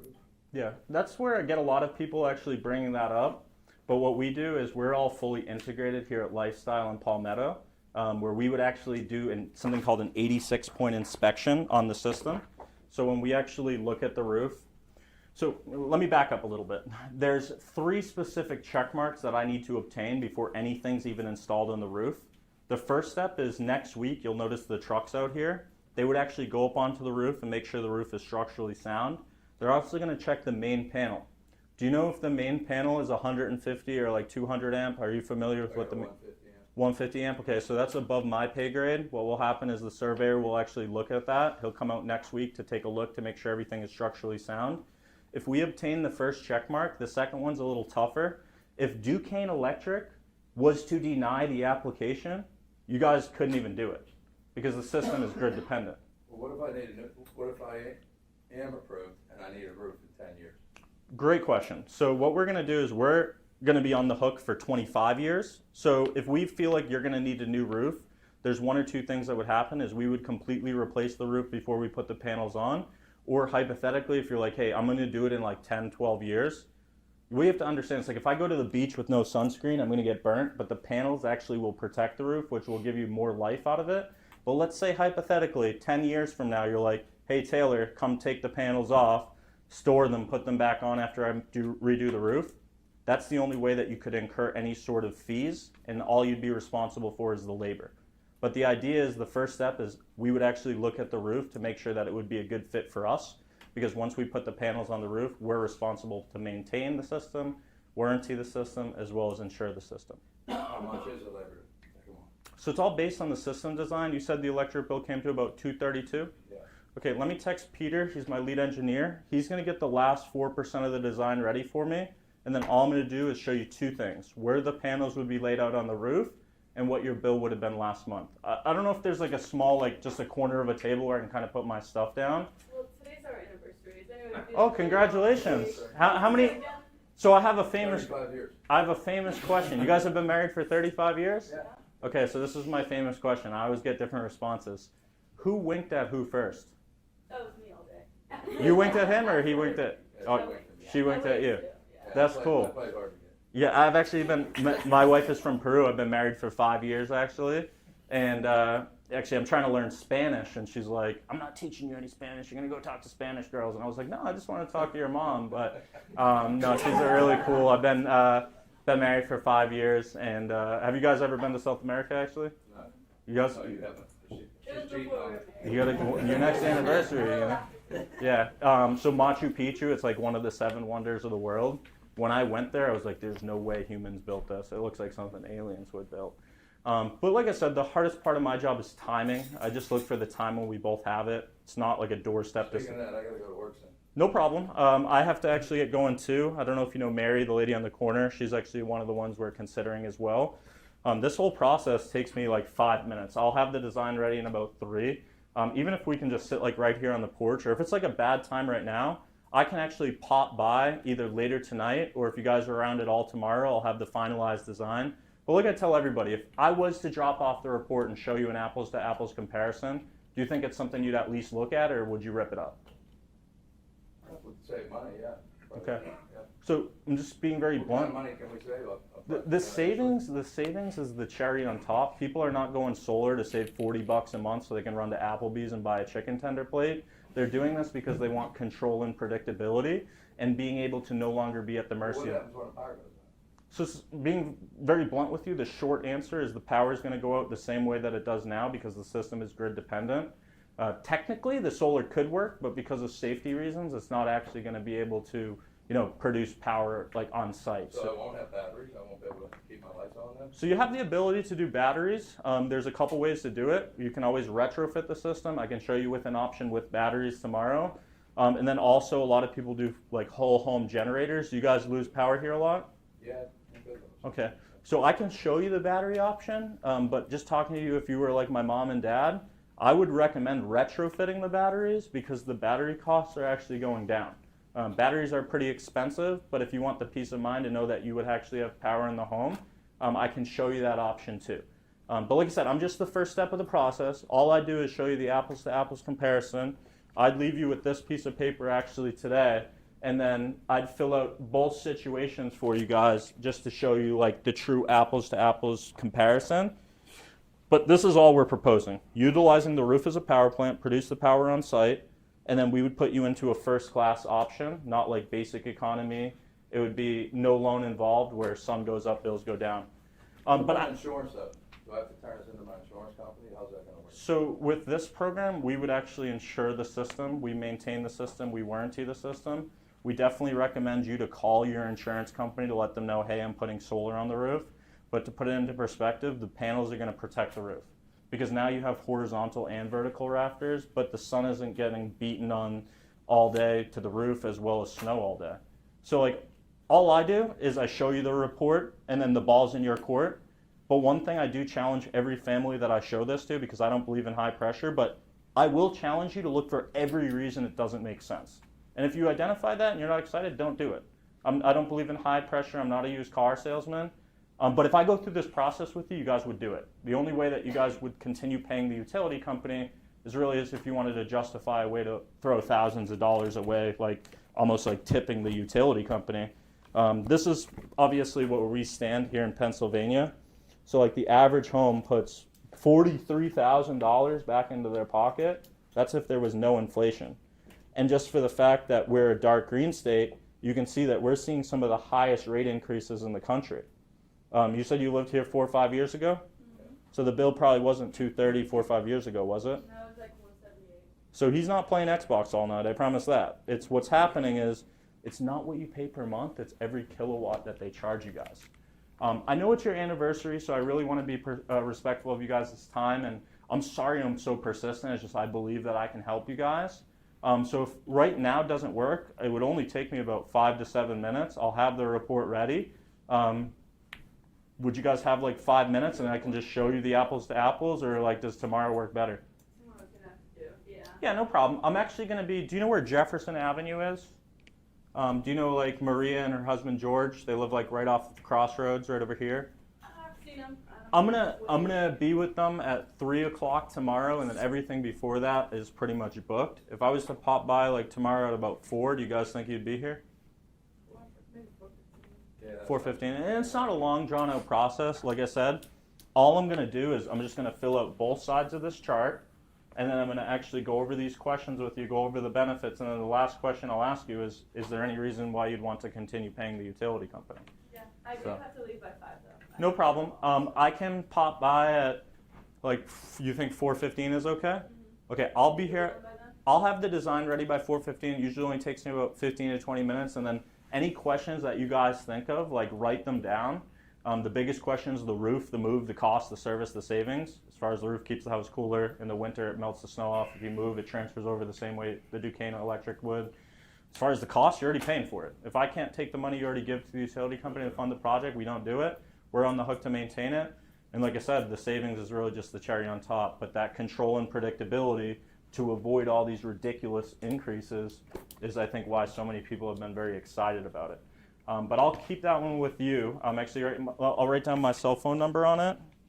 And then I'm going to send you a quick text of the pre-report, which is just like I was showing you here, that you guys get crushed in sun. What is the best cell phone number? Oh, definitely yours. I don't want to get called. 412. 412? 551. 551? 3362. Okay, I just sent you the text of the design. So I just text you tomorrow, 4 p.m. Can you send me just a quick thumbs up emoji so that I know that you got that text? Or if you want to really surprise me, you can send me whatever your favorite emoji is. Okay. I'll have my phone with you. Perfect. I just sent it over, so you should be able to have that in your inbox.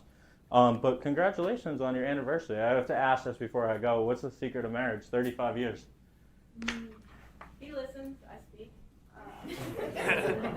Yeah, I've heard a lot of... I can't hear.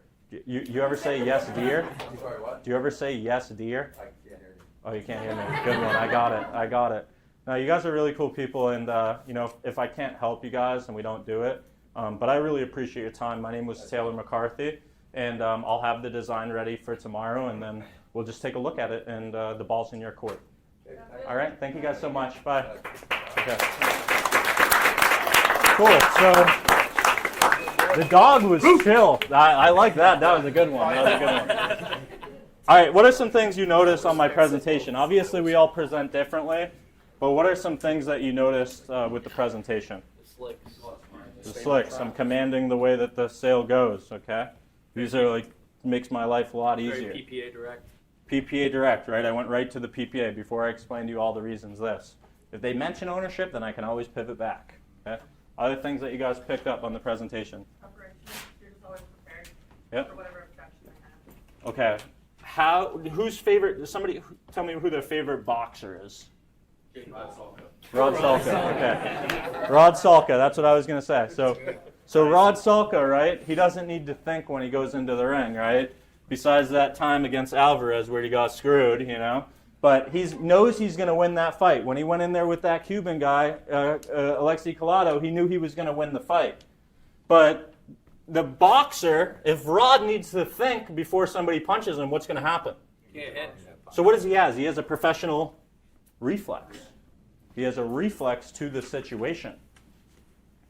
But how does a boxer typically get a knockout? Planning. Nope. Combination. They set up the knockout punch. They set up the excuse for them to say yes. You see, sales is a Broadway show played by psychologists.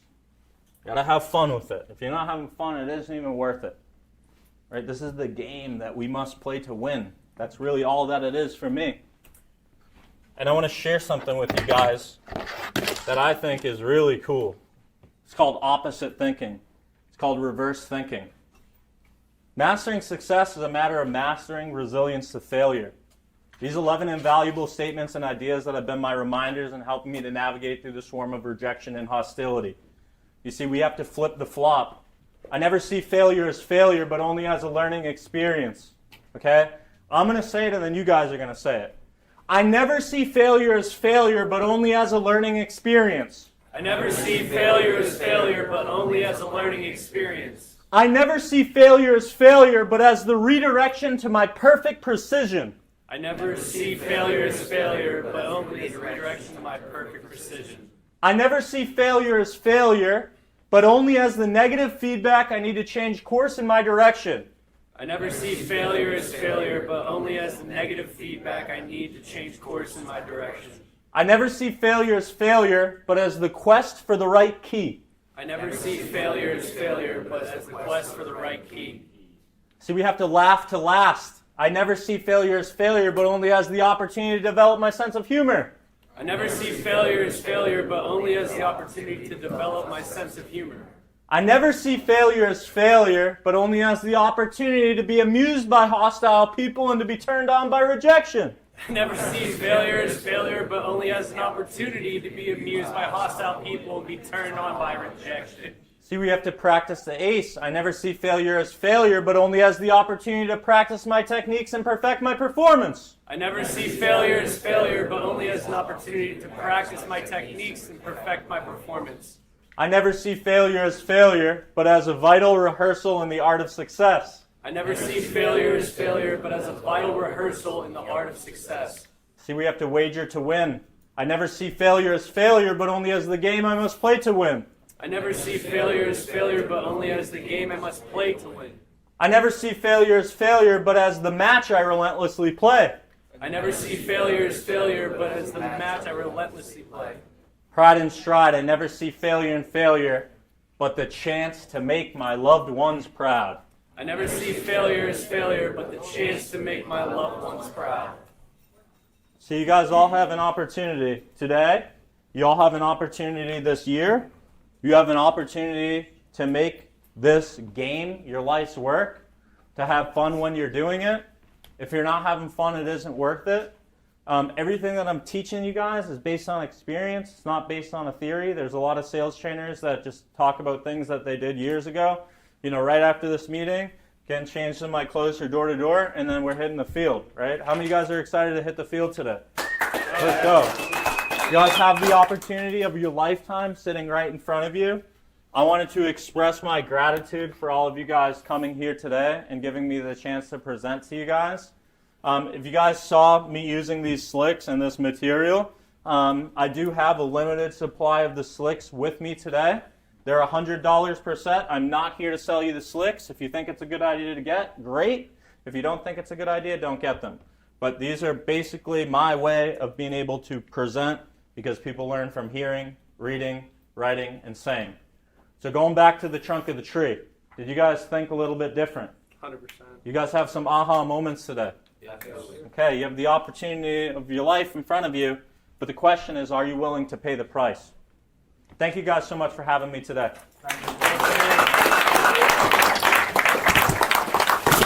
Thank you. And actually, I think it's good, maybe, Brian, if you want to come up here and have them go over some takeaways. I think it's really important to do that, so they can do that. Yep. Yep, cash, everything, yeah. Uh-huh. I just have to see how many I have. Yeah, I'll grab them after. Yeah, let's go. Anybody have any takeaways and then any questions? There's one thing I want say specific. I said it to you last night. So since you were 19 years old, and it was the main combination piece at the end, we talked about this last night. When we sold Charter, there was not a question or statement that Taylor would make at the door, and you're going to see it today, those of you shadowing, that he did not already know the answer that they would say, and it would be one of two things, and that would immediately branch you into your next segment of making that same statement. And it goes back to that practice. And when you understood that every sale was partially the same, because you're getting to that finish line, you just perfected it. And solar, alarms, roofs, whatever it is, it's just changing that name that you're putting into that in the material. But your actual theory in sales has never changed. So It's always been the same. and that's where there's those of you in here that I feel do it very well. And somebody that I wanted to empower was Jared Juristi. I mean, yesterday it was with Taylor and I, and we talked about it. Taylor said when he does his traveling, the amount of people that inbox him, comment that he has laydowns, right? It's like, oh yeah, you put another 4 laydowns that you did in one day. Well, how many people are doing 3 deals in one day? Jared went out after running Monday meetings, management meetings, being on calls with me, being on calls with Wes. Went out and knocked for 2.5 hours, set 5 appointments, and closed 3 deals the next day. It's the same. It's the mindset. And I think if anything, on a 78-degree day in sun, May 1st, which I believe May is the best month in direct sales, this message was one that we needed as a company. And if you guys define success the way Tom Hopkins does, it's the continuous journey towards the achievements of predetermined worthwhile goals. It's that continuous journey. Every one of you guys, your life is like a stock. Your life is like a stock. You're either going to make decisions that will decide your wealth for the good or for the bad. And Brian's right. It couldn't happen at a better time. You have May, June, July, August, September. June, July, August, September, that's 120 days. You could literally dial in for those 4 months, and you could change your life forever. When I was 21, I had $3,000 in my bank account. I just got back from Argentina with a broken collarbone because I wanted to become a professional snowboarder. And I was like, dude, I got to make a play. And that year was when I went on my run, and I've been on the run ever since. But you got to make that play, because if you don't, you procrastinate, you ruin your future, you avoid the present, you live in the past. I'd say a huge takeaway was just your preparation and mindset. I mean, just everything from, knowing the way that you want to control the situation and what you're looking to get out of it and how you're kind of manipulating it into the way that you want it. It's brilliant. So it's not manipulation. What I'm doing is I'm not pushing them, I'm pulling them. Yeah. That's what the way, if you look, I pull them. I don't push them. I don't give them. That's why I said I'm persistently polite. I have to pull them. And the same way that they have technique and tactics to get rid of me, I have techniques and tactics as well. 1 or 2 things happens. I transition into the home, or they transition me on the street. Whose belief is stronger? Yeah. So good. And could I add to that as well? Yeah. It's back to Taylor's point at the beginning of having conviction of what you do. You've seen how he empowered Palmetto, and we actually have the CED team here as well. Happy, that's where everyone gets their equipments from for solar. And it's the conviction of knowing it has to go through an engineering process. It has to go through a design process. They're going to check that their roof is structured, that their electrical is structured. Mitch, Ryan Deegan, all the Palmetto team, they're not going to put solar on somebody's home if they don't deem it safe, if they don't deem it secure. So you have to have conviction. And then last but not least, and this goes back to his power purchase agreement, you have to show somebody year 1 savings. And that Duquesne Light's going up 6%, and you can lock them into 9-10% savings today, and then 2 years from now they're only going up 2.99%, right? And then 2 years from now, Duquesne Light's probably going to be up another minimum 4, 5, 6%. So the amount of savings, and that's the conviction, you have to believe in what you're doing and helping people, serving people. And that's where he said at the beginning, what did he call himself? Servant. Called himself a servant. He's not selling anything. Duquesne Light is in a dictatorship, in theory. He got, again, positioning that question, Kaylee and Pat, you did terrific as customers. But remember, you asked Kaylee, why did you sign up at Duquesne Light? Like, why did? Another good question to ask is positioning that. Wait a second, you guys weren't thinking about canceling the Duquesne account, were you? That's another good one. Right? Having a bag is very important. Out of curiosity, you don't mind asking and having me share, but what is your personal kryptonite? What is my personal kryptonite? My personal kryptonite for a long time has been not taking care of my body 1,000%, and that's why I started to swim every single day. I've had a lot of injuries, and I came up with excuses on like that, and now it's like there's times where I go on the road, and it's not like I'll go 8 hours without eating and stuff like that. So that's like a big focus of mine, is to become the best version of myself, and as I become the best version of myself, then I can be better for you guys. My business is the gift to the world. And my job is to become the best version of myself so I can give it to other people and help them. Because God put me on here for a reason. I don't think when I come up here. It's all a reflex. He put this all into my brain. So why do I do what I do? I think of the thousands of door-to-door salesmen that might have never made it, or the person that's on the fence, like, oh, should I do this or should I not do this? And, he gave me an ability. And I'll tell you this, there's 3 people that you guys need to find. You need to find one person you want to emulate, you need to find one person you compete with, and you want to find one person you're mentoring. Is anybody taking a brand new person out on the doors with them? Do you sell better or worse? Better. Better every single time. Why does somebody ask like that? Because you sold yourself on it beforehand. And I'll give you guys one more aha moment. I still have so much stuff I haven't even been able to tell you. When I used to think my greatest competitor was somebody else, I used to be in competition against people, and I'd set their picture as the background of my cell phone. I was with a cell, and they're like, "Oh, who's that?" I'm like, "Bro, it's not like that. This is the guy that I'm competing with, And so, point being is, if you've ever haven't listened to this audio, you can get it for free on SoundCloud. It's called "Outwitting the Devil" by Napoleon Hill, the actual audio version, not the book. You can get it for free. And it's an interview with the devil, and he says, I occupy 96% of people's brains with blank space. And the way that I do that is by distractions like cigarettes, alcohol, disease, food, this and that. And he tells all the reasons how he distracts people. My greatest competitor is the devil. 95% of people are non-achievers. Only 5% of people achieve the things that they want to do. Well, be aware of it right now. It's the devil that's creating blank space in your mind that's costing you from getting into that achievement state. He's like, my biggest people I hate is like the Rockefellers because they cure disease. And he's talking about, he hates that I'm telling you guys this right now. He hates because now you're aware, right? You're aware, like, hey, the devil occupies 96% of people's minds with blank space. One other follow-up question. It's kind of funny because, like, in my head, I was going to ask you, like, new level, new devil. So I say, like, you don't level up, new level with devil. Where was your new level, new devil moment that you felt like that was your pivotal point in your career? Yeah. Can I answer it from an outsider's perspective? Yeah. Let's go. When I met Taylor at 19, where did I drive to? Awesome. And after your collarbone, you up and left your entire life, family, and relocated all the way to California. Yeah. And when you said you were doing that, I remember myself, Dennis, everyone was like, well, that, and you literally knew and sacrificed everything that you had at 19 years old, your family, your friends, your life, and uprooted and went. And like, I feel like that was the stage that you soared in your career, because that led to Taylor's story of reaching that 400 alarm mark and becoming the number one. But he put himself completely out of his comfort zone and had no parachute. It was like sink or swim out there. He was on his own at 19. Yeah, there's a lot of things, like, thinking about that question.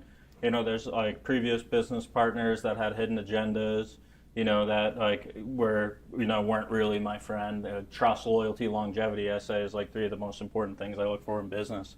Actually, last year, I actually went to this big solar conference, and they kicked me out for no reason because I was behind a booth that they told me I could be at, and like there was just a big crowd and there's a lot of politics, and they kicked me out of the conference. And like I had so many people that I had helped there, like people coming up to me being like, dude, thank you so much, everything you've done helped me. And I actually broke down and I cried, and I was like, damn, like I came here because I wanted to help people, and this politics or whatever, they kicked me out of the conference. And what I did though is I didn't hang my head after that. I clenched my jaw. And then I had an opportunity where I went to China. I presented in front of 25,000 people. Every time that I was in the field, I used that moment as gasoline. Like, because I know that I was creating momentum for myself. When I did the 74 sales in 30 days, it was all over the U.S. I went to friggin' British Columbia, Canada. Like, you want to really try to sell, you want to really learn how to sell, go to British Columbia. You have to triple their bill. It's not like you're not saving them anything. They told me when I was, they're like, oh yeah, it's double. They're like, it's double because there's less sun hours. I was like, all right. The guy was paying $50. I was like, all right, I'll get him to 100, no problem. I'm walking up the driveway. I'm like, hey, what's the monthly I got to get him to? He's like 168. I was like, bro, what'd you put the PPW at? And then I walked up and I said, hey, a good deal is a state of mind. And I walked in. I was like, Roger, you have the best design I've ever seen. He's like, I knew it. Good deal is a state of mind, right? That's all it is. So great questions. I had take notice whenever Pat had asked you what it would cost to take those off. You basically did not answer it, and you just redirected the conversation some other direction, which I thought was great and took notice of. But also batteries. Have you ever said to somebody when they're like, well, you know, what happens when the lights go out? Well, what do you use now? Do you have a generator for when your lights go out now? Because most people don't. So why now is it more important? Because you have solar. You know what I mean? Yeah. And sometimes, like, you know, some situations, some places, like, you can always position the battery in there. But for me, a lot of the time, like, batteries are very expensive. Like, you're not going to show them savings typically with battery. So, like, what I actually refer people to do is get a whole home generator or just to wait and retrofit the system. Like, a lot of these places that are taking away net metering, like Arizona, they're all planned to be retrofit with batteries. And they could do that now, but it just doesn't make as much sense right now, you know, for a lot of the families once the numbers price out. And different companies have different options. So if you have that option to be able to give somebody a battery and it makes sense, you know, some of my students, all they do is sell batteries on existing systems. So there's different markets all over the United States, and like some markets are new, some markets are saturated. Like everyone's like, New Jersey's so hard. We knocked 10 doors and got 2 self-gens, you know, and they're saving 50%. Like, I mean, I'm like, in my head, I'm like, this would be ridiculous not to do it because I'm used to bill bumping. If somebody pays $150, I'm used to their solar payment being $170, $180. And I sell on control and predictability because you can't sell on savings. How do you handle post-sale? Post-sale, so there's 3 things that you can do to eliminate cancels that are very critical. The first thing that I like to do is I always temperature check on the sale. How you guys feeling about all this so far? Are you guys pretty excited? And if they don't give me, I'm not feeling good about it, or I'm not excited, then I didn't sell it correct and I need to backstep. Other things that I do is I let them know, hey, just so you know, I'm going to check in with you once a week. I'm going to let you know right now, no news is good news. But I dedicate every Friday between 5 and 7 to just giving you a call and keeping you updated on the project. So even if it's a call or a text, you just take a 2-hour window on a certain day of the week and you let the homeowners know every week I do pipeline management from this time to this time, and I'm going to give you a call, I'm going to send you a text. If you're not available, I'll text you and just give me a quick thumbs up emoji. Third thing that I do is I like to write a handwritten thank you card, and I leave it for the homeowner. Sometimes I go to Walmart and I get a plant, like a house plant. It's like $30, $20, and you drop that off with a handwritten thank you card. Like small little things like that. Sometimes I find out something that they like, and I'm at the table, at the closing table, and I'm like, I joke around with them. I say, Mary, do you believe in Santa Claus? And then they're like, what? And I'm like, no, do you believe in Santa Claus? And then they like start laughing with me. And I say, well, I heard that like if you're really good, you get presents. So just check the mail tomorrow, okay? If it has my name on it, don't worry, just open it. And then I order them something off Amazon, and I get it next day delivered to their house, like a book. Yeah. Something like that, right? Something small. But you do something like that, give somebody more than they expect. Like, dude, you're investing $20 on a book or something cool, even if it's $100, $200 for 15 kilowatt. Like, why wouldn't you do that, you know? Just seems like it's like a no-brainer to me. So that's what I do post-sale to eliminate a lot of cancels. If I do have somebody that tries to cancel, I tell them, hey, we can go 1 or 2 routes here. Option 1 is I can freeze the account where everything can stay the same, and I would actually have to pop by and just actually unfreeze it. Or the second option is I can completely cancel out the account, but if I completely cancel out the account, everything changes. So if this was something you wanted to do at a later date, everything would change. And even if they do say, or yeah, just cancel it. I'm like, okay, there's a written cancellation. I have to pop by. You're going to be home later today? And I'm trying to say that. We talked last night on this, and I know the answer. I just wanted to talk about it. Could you just talk about like the logic between like PPA versus loan, of like where the industry is and like what you feel makes more sense for you to be out there? I believe what's ever best for the homeowner. I believe in reverse selling, and I can position value both ways. Prospecting, presenting, positioning value, pricing. Those are the 4 Ps. So positioning value is something most people don't know how to do. Before I explain to you all the reasons why so many people have gotten involved with this program, I first want to explain to you the reasons you would never do it. If I'm selling the loan, I'm talking shit about the PPA. If I'm selling the PPA, I'm talking shit about the loan. But I'm always doing what's ever best for the homeowner, best for the market.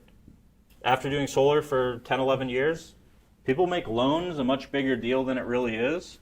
But both situations are great for the homeowner. If they can claim the taxable income, if they just want to be producing the power on site. If they've already then presented the PPA and they said no, then I'm positioning loan. But sometimes it's kind of like I gotta kind of, you know, a great question to ask is just to help me understand, what is the envisionment that you have for your home? You know, that's a really good question to be able to ask too, because then that will allow me to qualify them. How I qualify is with a formula called needs. What do they have now? What do they enjoy most about what they have now? What would they alter about their current situation? Who's the decision maker, and what is the solution? What made you position the PPA in the scenario that we built here? Just because that's like I was just in New Jersey, and then before that I was in Florida, and they were doing all PPAs. Most companies seem like they're doing a lot of PPAs because the market has shifted with loan interest, dealer fees. You know, I just look at it across the board. That's kind of part of my question too. So with like the loan options, like is there anything specifically that you're looking for between like APR or like dealer fees? It depends on the market, but like sometimes I might ask questions like, you know, most people end up just paying off the entire system in 3 to 5 years. What would be more important for you, having the absolute lowest monthly amount or being able to pay off this thing early so you'd have no sort of payment whatsoever? If they want to pay it off early, then obviously I'm doing high interest, low dealer. Opposite, if they want the lowest fixed amount as possible. And also I'm going to teach you guys some other things. The nasty words that you got to get rid of your vocabulary. Stop saying monthly payment. Start saying monthly amount. Stop saying appointment and say pop by and visit. Stop saying buy. People want to own. People don't want to be sell or sold. You will help them acquire, help get them involved. You know, we don't say the word pitch. Otherwise, you have to do 10 push-ups if you say it around me. But we like to say presentation because all those nasty words create fear with the buyers. So it's just like the vocabulary that you have and being the professional earn their trust, but also their respect. Makes a big difference. To add another purpose with like what you just talked about, we talked about last night. The PPA, I mean, you just follow the data. If you read a lot of the stock reports from like the Sun Runs, and you have the report from Palmetto, I mean, everyone's over 70%. Their book of business. You have to understand, last year Palmetto was probably 15, 20% book of business PPA, more Massachusetts, California. Now it's like well over 70%. Our book of business as a company continues to go forward towards power purchase agreements, and we see rate hikes in each one of these markets that are going to continue to go up. It's just positioning it, and that's what he and I spoke about, and I spoke about it with you on Monday night, Zach. I'm not denying that the loan is a great position for many. It's just a little bit harder for people to swallow to install, because it turns into that loan. They're getting that third-party call. They're seeing this as a obligation. The ownership ties back into warranties that are not exactly the same with the power purchase agreement. So there's just more that you have to explain. And then when you talk about SREX, the ITC federal credit, these are all things that you do not have to explain with the power purchase agreement. So you're simplifying. If people make the loan a much bigger decision than it really needs to be, Yeah. you know, it's just how it is, just how people are. Do you have my binder? The binder? All right. I have a quick question. Yep. Just based off of, I recorded your pitch and everything. Presentation? 15 minutes. She's the one to do. She's the one that can do the push-ups. So. Sorry, your presentation. I'll do the push-ups later. But out of curiosity, what amount of time do you usually invest on the door while you are doing your presentation? It all depends. Sometimes I take the sales process as far as I possibly can every single time. Sometimes it's 5 minutes. Sometimes I'm on the door trying 25 minutes before I get into the house. Sometimes every sale is different. Different buyers require different amounts of information. But I always have a philosophy to take the sales process as far as I possibly can because I'm always self-genning. I'm not relying on setters or anything like that. So there's a time the other day where like the guy was like, no, 14, 15 times. And then at the end of it, I was like, look, I already had put together the report when I was sitting in the office. It was just a unique situation because you guys get so much sun in the house. But once I get the final 4% of the design completed, like I said, I already did 96% of it. If I was to drop it off, would you at least look at it, or is it just something you're going to rip up? Oh, no, I'd look at it. Right now, I'm right back in there. He's still giving me a chance. If he's like, oh, I'll rip it up, then I'm out of there. Let's say that you were trying to, let's say you were doing a competition with your consultants and everybody on your team. You're just trying to have the purpose to go out there and set, not run the same day appointments, knowing that you're trying to maximize your day. To get as many leads. What would you say that you'd probably prioritize? Like, how much time are you prioritizing maybe on a home to not clog up your day? I mean, I still believe taking the process as far as you can. If you noticed on that presentation, after I set the appointment, I went back to rebuilding the rapport because I need to become Taylor by the end of it. I can't be the solar guy or I can't be the Palmetto guy. I have to become Taylor, and once I become Taylor, that when I come back, oh, hey, Taylor, how are you? Come on in, you know? So, like, for me, if I set appointments, like, they sit. There's other people that I hear of that go through their whole process, and they're like, I set 14 appointments and only 2 people sat. I'm like, dude, well, it's probably because you didn't create enough curiosity on the door. Like little lines like, if I go through this process with you, you'll do it. It's just the hardest part of my job is timing. I'm just looking for the time when we both have it. But if I go through the process with you, the only way you'd continue paying the utility company is if you wanted to justify a way to pay more for your electricity. Last question I have for you. Yep. How many push-ups do I have to do? You owe 10. All right. All right, ready? You're going to do it right now? All right, we're going to count them out for her. We're going to count them out for her. Let's go, Lauren. Yep. Let's go. Yeah. Now everybody's not going to say the P word. Ready? Let's go. She's going to make us all look bad. 2, 3, 4, 5, 6, 7, 8, 9, 10, Let's go. 11. Just making us all look bad. Hey, let's give her a little golf clap. All right. So one other ad that I wanted to talk about that we talked about last night is those that are going to go out with Taylor, and this is something I know that we teach, but I want him to really edify it. He's going to go out and hunt today. He's not going to knock doors. He's hunting. He's looking for people that are home. He's looking for homes that he wants to knock on. He's not going to waste his time trying to create business. He's looking for business to create. So there's a difference out there, and that's something that you and I and Jared spoke about last night. And I think this is back to, Lauren, one of your questions here is when we do see somebody set 30 appointments in a week, and then the sits are not necessarily there company-wide with certain individuals, they're almost trying to create things that are non-existent. They're not really going out there to hunt. Your job isn't to set them. Your job is to sit them. And if they sit, then they do it because it's a very logical situation.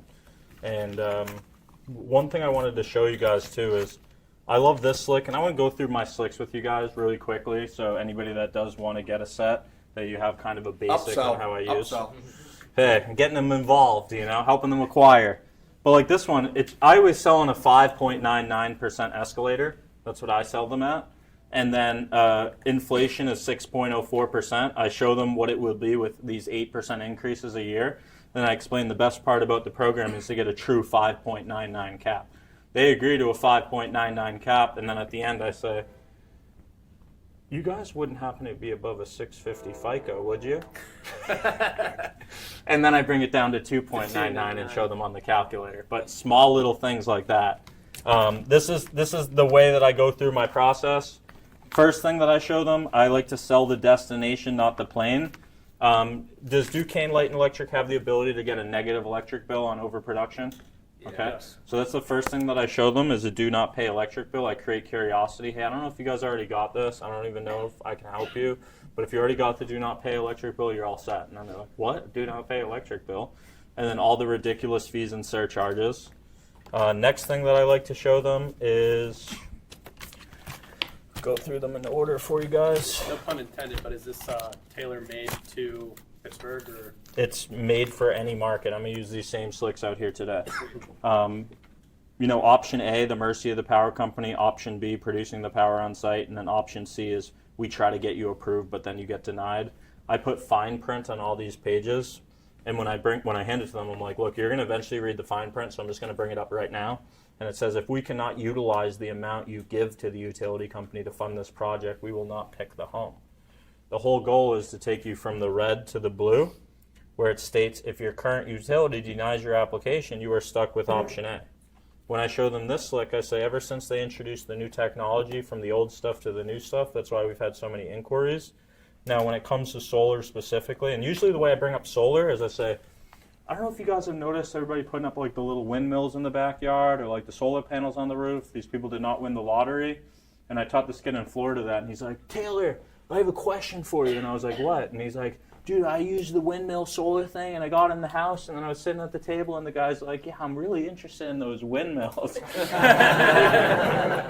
I'm like, hey, you got to tell him those are wicked expensive. Like the red to the blue. I really like this slick, which, for example, like somebody give me a higher average bill, like a higher average bill. So like roughly, I don't need to know your heart attack bill, but like what does your monthly bill come to? Just $350. $350 monthly or quarterly? Monthly. That's on a monthly basis? Yeah. That's crazy. The only reason I question that is because my chart only goes up to $250. So a $350 bill is just like donating so much money to them. So I use this chart whenever they say a high bill. I act confused and I'm like, wow, $300? That's crazy. My chart only goes up to $250. And then they're thinking in their head, damn, I'm getting screwed, right? This might not be the best situation for me. The negative electric bill, all I do is I show you an apples to apples comparison. And then the other ones that I really use is like this one showing the states, which is the percentage increase, the savings. And then the 86-point checklist when I talk about my company and utility versus solar. So it just makes it a lot easier for me to be able to show them because people don't learn just by hearing me. They learn from hearing, reading, writing, and saying.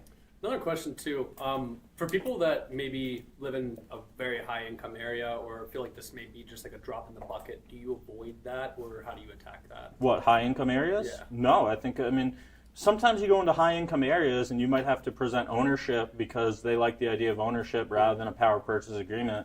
But same with those areas, I can do power purchase agreements for them too, you know? Like I sell off control and predictability and it doesn't really matter. The only place that I don't like working is renters and failed credits, you know? But like those are out of your control, you know? Sometimes you have the perfect house that fails credit. Early in the day, my strategy is to knock homes without garages because I want to be able to put myself in front of as many people as possible, make them like me, trust me, make it make sense. And then I heard you say something else with, you know, Nancy, she checks her bank account more than she checks her roof. You know, is that how you, I guess, overcome the aesthetic side of it? When people say, Judy was a little dramatic, but what she told me was she looked at her bank account more than she looked at her roof. Actually, what color is your roof? Usually they don't even know. Lexi. Yeah, I'm curious, your transition for signing docs. For signing docs? So after I get into the home? Yeah. So after I get into the home, all I do is I start off with relax. I help them. I just shoot the shit, talk to them, whatever. And then as I'm talking to them, I go into an intent statement, which is your comfortable get down to business statement, where I anchor everything. My close actually occurs at the beginning of the presentation, not at the end. The beginning of the presentation is when I close them. And the way that I go through that is, and forgive me, what's your first name? Lexi. So, like, say we were talking about the Pirates and then the Steelers or whatever, and then, awesome. So, you know, Lexi, I really want to thank you for the time, genuinely, that you're even giving me. I always like to tell the families that I help get involved with this process to keep this somewhat exploratory, meaning my job as a professional is just to show you the apples to apples comparison, where I'm going to fill out both sides of this chart. The idea is we can take all the emotion out of this and see if it's a logical situation for you. I'm a consumer myself. I don't believe in any sort of high pressure, but one thing that I do challenge every family to do is to look for every reason why this would not make sense. If we identify that, then nothing changes, right? You just continue being paying the utility company, everything stays the same. However, if we can only identify the reasons why it would make sense, the idea is you go to the back of the line. There's 3 specific check marks that we need to obtain. Once we obtain those check marks, then we actually call you to install the system. Then we install it, then we inspect it. Then the sun goes up, the bills go down, and we turn the system on. But that is the process, but I'm just the first step. And all we're going to do is break down both situations. Then what I do is I fill out the left side of the chart. I turn a pebble that's in their shoe into a glass shard. Every one of us has walked with a pebble in our shoe. It's annoying, but you're not going to untie your shoe, dump out your shoe. But if it was a glass shard, they're not taking another step. No pain, no change. I create the pain on the left side of the chart. Then I explain to them these questions would ultimately determine whether or not we would pick their home if they were eligible. There's a few things we want out of it from them. I show them what we want out of it from them. Then I'm like a police officer. Anything they say will be held against them. They answer the questions. I write down their answers. After they answer the questions, then I go over the 9 main pillars of reasons people do it. Then I say, hey, you're going to read the fine print, so I'm going to bring it up. If involved with this project, we reserve the right to disqualify this location due to shading, structure, and or permitting. The utility reserves the right to disqualify due to current infrastructure. If you are not included with the selection process, you will just remain with the current utility provider. So after I go through the questions, I say, hey, documentation beats conversation. I'm going to pull up the design. My dad always calls it the brass tacks. Then I fill out the offset, then the added home value, the tax credit, which gets applied into the system, or if it's a loan, I fill that out. I don't fill out the inflation yet. I show them the design. I show them everything. And then I just fill out this side of the chart. And then after I say, the next step is I just have to verify you're on the deed of the home. You're not a wanted burglar. You don't have any arrest warrants out in North Dakota or like Minnesota or anything like that. Okay, great. We're going to make sure you haven't went through bankruptcy in the last 12 months. And we're going to verify that you have decent credit. But what is the correct spelling of the last name? And I'll only go into that if I know they're going to do it, which I always know they're going to do it, because at the end of this, I use trial tests, closing questions. Like, after showing you this, is there any reason why you'd want to continue paying the electric company? You know, I get them to sell themselves, because if I say it, they tend to doubt it. If I can get them to say it, then it's true. Like the cards. Yeah. It's the same thing. Like, I had one guy where it's like I get them physically involved. I walk out to the house. I'm in the guy's attic. It's like, what am I doing in this guy's attic if he doesn't want to do it? You know? So, like, getting them physically involved with the process, and then, you know, it just makes sense to me, I guess. It makes sense for me that they're going to do it. If you don't believe they're going to do it, then they're not going to do it. Like, I know they're going to do it before I go through this process, and I just think that it's such an advantage for them. Like, I show them these videos of me going up to people's houses 8 years after I set them up, and I was like, hey, you remember me? Oh, you're Taylor. I'm like, I am Taylor. I'm like, I can't believe you remember me. He's like, I haven't paid a light bill in 8 years. I show people that video, and they're like, okay, I'll listen to them. But it's having that absolute certainty, belief, and conviction. Do you go in with blank? Do I what? Blank? You go in with blank ones? Yeah, I carry like 40 of these. So if you guys follow me on Instagram, and if you guys want to do me a huge favor, the only thing I ask from you guys today is you got to follow me on YouTube. We're almost at 20K. We're almost there. So if you don't follow me on YouTube, yeah, I usually carry all these with me. And same as a setter, I leave them with them, like, so when I come back. Because if I was left with this and I was the homeowner, it creates curiosity to me. I'm like, okay, what's this? So this is a PDFs that you guys can get from my link in bio on Instagram. It's just Taylor MCC Solar. And if you guys could definitely sub to my YouTube, that would be clutch. Where were you dancing in the video that Ryan made? What? Where were you dancing? Wasn't me. That was sad. I don't know where that video came from, but my wife was so excited. She's like, I put it on the big screen. I've been watching it all day. AI generated. I got big bonus points from that from my wife, though. So whoever made that, you know, I owe them something, you know. Taylor, what hours do you knock typically? Perfect day for me is 9 a.m. to 9:30. I'm going to a gas station. I'm filling up my cooler with ice. I'm setting up my mobile 7-Eleven in my car. 9:30 to 10 is my first check-in window. I have to be in front of a homeowner between 9:30 and 10. 10 a.m. to 12 p.m. is bonus time. This is bonus time. Don't wear yourself out early in the day. I'm like spot knocking. I'm looking for a home, trying to set some early appointments. 12 to 3 is shift 1. 3 to 6 is shift 2. 6 to 9 is shift 3. That's the way I break it down. All my appointments are set after 9. Do you get people pissed at you, like, between 7 and 9, they're eating dinner, stuff like that? And if so, you don't get that? No, never. You want to know what I do? First thing I say when it's dark out?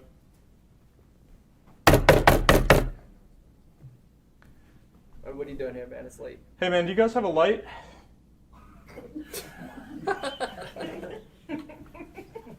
Yeah, I'll turn it on for you. Hey man, how are you? My name's Taylor. Right, and then I go into it. But the first thing I do is I say, hey, do you guys have a light? If they come outside, they're like, dude, we're eating dinner. Like, what are you doing here? I'm so sorry, man. You were the last one that I was supposed to speak with. I'll cut to the chase. I'll just give you the short version. I was the one that put together the report for this location. You guys know how you have Duquesne? Do you guys know what was going to be happening next Thursday? What's the point of this, man? I want to get back to it. What's the point of this? So do you guys know what's going to be happening next Thursday? Nope. Okay, so there was a situation that occurred. It is serious. We're not trying to come down on anybody. However, it is important. Then I'd pull up the design. I'd show them the design. And then I would actually pull something in their hand like a slick. We've had a ton of inquiries. The people that put up the windmills, that put up the solar, they didn't win the lottery. So people are just putting one and one together, realizing the utility company is nickel and diming them. You guys weren't thinking about canceling the account, right? I was not. So then I just kind of like go into the situation. When people are upset, sometimes I say, hey, I have empathy for you, man. Like, I apologize. You want to know what I do, who I blame? Brian's going to love this one. When people get mad at you, blame upper management. Because everybody has upper management. Everyone has it. I'm so sorry, sir, upper management. You know, they told me you were the last one that I was supposed to speak with. I was actually the one that put together the report. I know it's dark. I know it's not late, but this is what I was supposed to go over with you.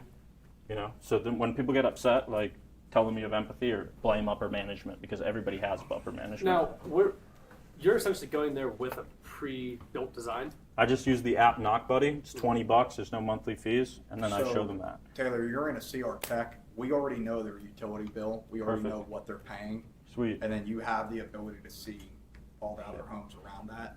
So you're going to be able to do, like, if I click that, it gives you the whole heat map, puts the solar on it immediately, and gives you street view. So what he's doing, you could literally use that chart, what he's talking about, and see somebody that's paying $257 and put that right into their face and confirm that's them. You are paying $257. So it just builds trust. So that's awesome to be able to have something like that. Gotcha. And like that's where I wanted to bring up. Like he said 96% of the way. You're already 100% of the way. Yeah, if you have the design ready, you get everybody to sit. So if you're essentially like talking to him, you're trying to set the same day. You know, we're entering that information and then getting a design within an hour. How would you like break down? Does it take an hour to get a design? 30. I'd get into the house and then I'd ask for a rush design, say I'm in home, and try to get it quicker than that. But sometimes I just, I'd rather set the appointment at the kitchen table and then leave than set the appointment at the doorstep. On the door, you're a pest, in the home, you're a guest. Yeah. One of my last closes, didn't have enough information. I didn't have enough, like I said, I have to get them to tell me the reasons they want to do it. And then I was like, sir, this is a little bit of a bigger system. So I am going to have to call upper management to even see if we can even get something like this approved, to see if you would even be eligible. Yeah, he's lived here for 7 years. Yeah, he has a great T-junction. We'd use the sign. You're okay with the sign? Okay. Oh, you want me to have him do that? Okay. So I just got off the phone with upper management. They actually do require for you to actually write down the top 3 reasons why we should pick your home. When you get somebody to put it in their own handwriting, I'm on a fixed income, I hate Duquesne Light and Electric. I don't do that on every sale, but it's just talking about like the sales professional willing to pay the price. The doctor knows all different types of surgeries. He has all different tools that he knows. The athlete, the doctor, the dentist, all these people. The reason why there's so much mediocrity is because people don't actually access the tools that are available, or they're not trying to be innovative and creative with their game. It's like any athlete, they have to get better if they want to make it to the next level. And it's the same way. You guys are athletes. So in regards to like taking control but letting them feel in control and guiding Yeah. them towards the sale, is there any sort of process or methodology that you kind of use to like get there? Or is that just based off of experience? So when I did the card trick, did you feel like I was in control? Yeah, like I started realizing what you were doing probably like halfway through, and then you were just like walking me. But you felt like you had control, like when I was asking you all these questions, right? So when you maintain the command position, you do that through asking a lot of questions, but also having a straight line in the direction that you're going to go. Because when people try to take the command position, I'm going to lose the sale every single time, right? That's why I said, hey, this isn't a sales process. You're trying to make me feel a little uncomfortable, right? I had one lady, she's like, HVAC, what's this? I said, you know what, you're not getting it. And I just walked away. I didn't even tell her, right? Because if I'm like, oh, it's solar, then she's going to keep that energy, So it's like, why am I like, it's like arguing with a 12-year-old. I'm not going to argue with a 12-year-old. It's like, Brian taking his, GT4 and a PT Cruiser coming up to his red light and saying, you want to run it? Like, he's not running against a PT Cruiser. It just doesn't make any sense, So, you have a question over here? Yeah. Lately, I've been running into so many homes that have cars in the driveway. Yep. And ring doorbells or something similar to a ring, and they just aren't answering the door. Yep. I try not to ring the door. What do you do when you knock on the door? Show me you knocking the door. How do you knock it? Just knock right there, as if you were knocking the door. Well, I mean, I don't slap it, but I go pretty hard, but just on the door, and I don't use the ring doorbell. And is this what you normally wear when you go to the field? Like normal? Yeah. Okay, and do you carry anything with you? Just a small, my bag, my phone. Or you have a backpack, or what do you have? A backpack, small backpack. Okay, so like personally, I don't wear a backpack because like there's a lot of magazine kids that get dropped off in turf. That's why I have this binder and I have everything. I usually keep a pen in my ear. I knock on the door. I'm like pointing at homes. But like typically when I knock on the door, this is what I do. When I knock on the door, I go like this. Hello? Hello? Hi, how are you? Start waving towards the window. I'm really loud. I mean, you don't have to do it every time, but like sometime if I know somebody's home, I'm like, hello. Going back to like timid salesmen of skinny kids, like if you're timid. I literally saw somebody sitting at a table, and I know I must have knocked 4 or 5 times. Yeah. And they were just sitting there eating. I'm like, really? And I don't like my hand. So that's why it's so important to have slicks. Like in Florida, I left it back at the thing, but I have a slick from the governor, like Governor DeSantis, that vetoed a bill, right? So like maybe if I'm knocking on the door, right, I could use this slick, right? Like somebody knocks on the door, they look out, right? Let's go like this.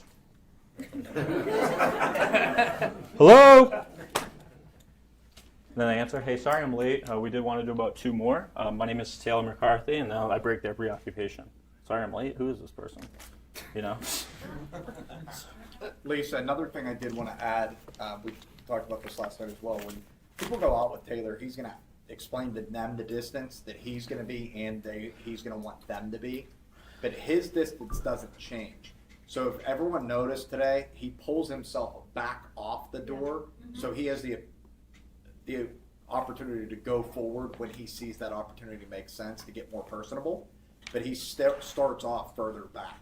Right. Where a lot of people I do feel still stand right by that door, or they'll even try to mirror it where they're like standing at the open aspect of that door, where you're not taking the same positioning he is. And I'm not saying you specific, but I'm saying everyone in this office, every little detail does matter when being in direct sales. And you even see, like you could take this back to events.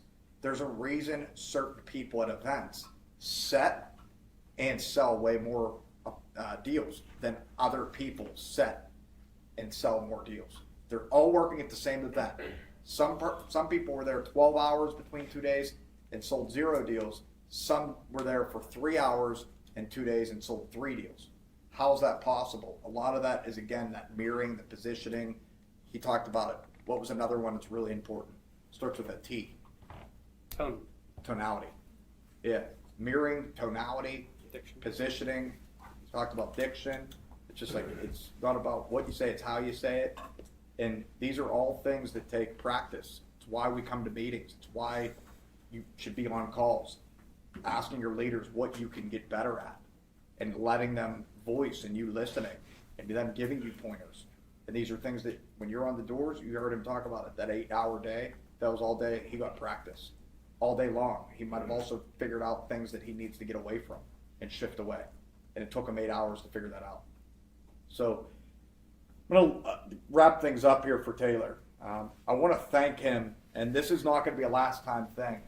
When we commit to something at Lifestyle, we all know that we've historically wanted to deep dive into it. So we're going to have him more part of our training, more part of our programs going forward. We were honored to have you out here, Taylor. Look forward to you being back out here, and maybe we even pull you out here for the live fantasy during that time of year. Yeah, me and Brian have played fantasy football. We've had some crazy matchups the last 5-6 years. I had to sidetrack for a second, But another really good opportunity is the people that have the ability to be with me today. It's not only going to be me presenting, I'm going to be watching you, and I'll be able to actually help you with your game a lot today too. So if you have voice recorders, make sure you voice record. And we're just trick-or-treating today. It's May 1st, trick-or-treating day. The best day to trick-or-treat is May 1st. Today is the best day in door-to-door sales. It would be ridiculous for them not to do this. So here's the deal. We're going to have out the listing of where and who people are going out. I'm going to be working with Jared to finalize. We're going to be taking some groupings out. Your time's your time. If you can't commit to it, it's one and done today, but that's it. So this is going to be based off production this year, and we want some leaders being able to duplicate some of the things they see out there. So without further ado, I want to thank Taylor McCarthy. Thank you guys so much. I really appreciate it. And if any of you guys want any gear, I have like a limited amount back here. So, Hey, Taylor. Perfect.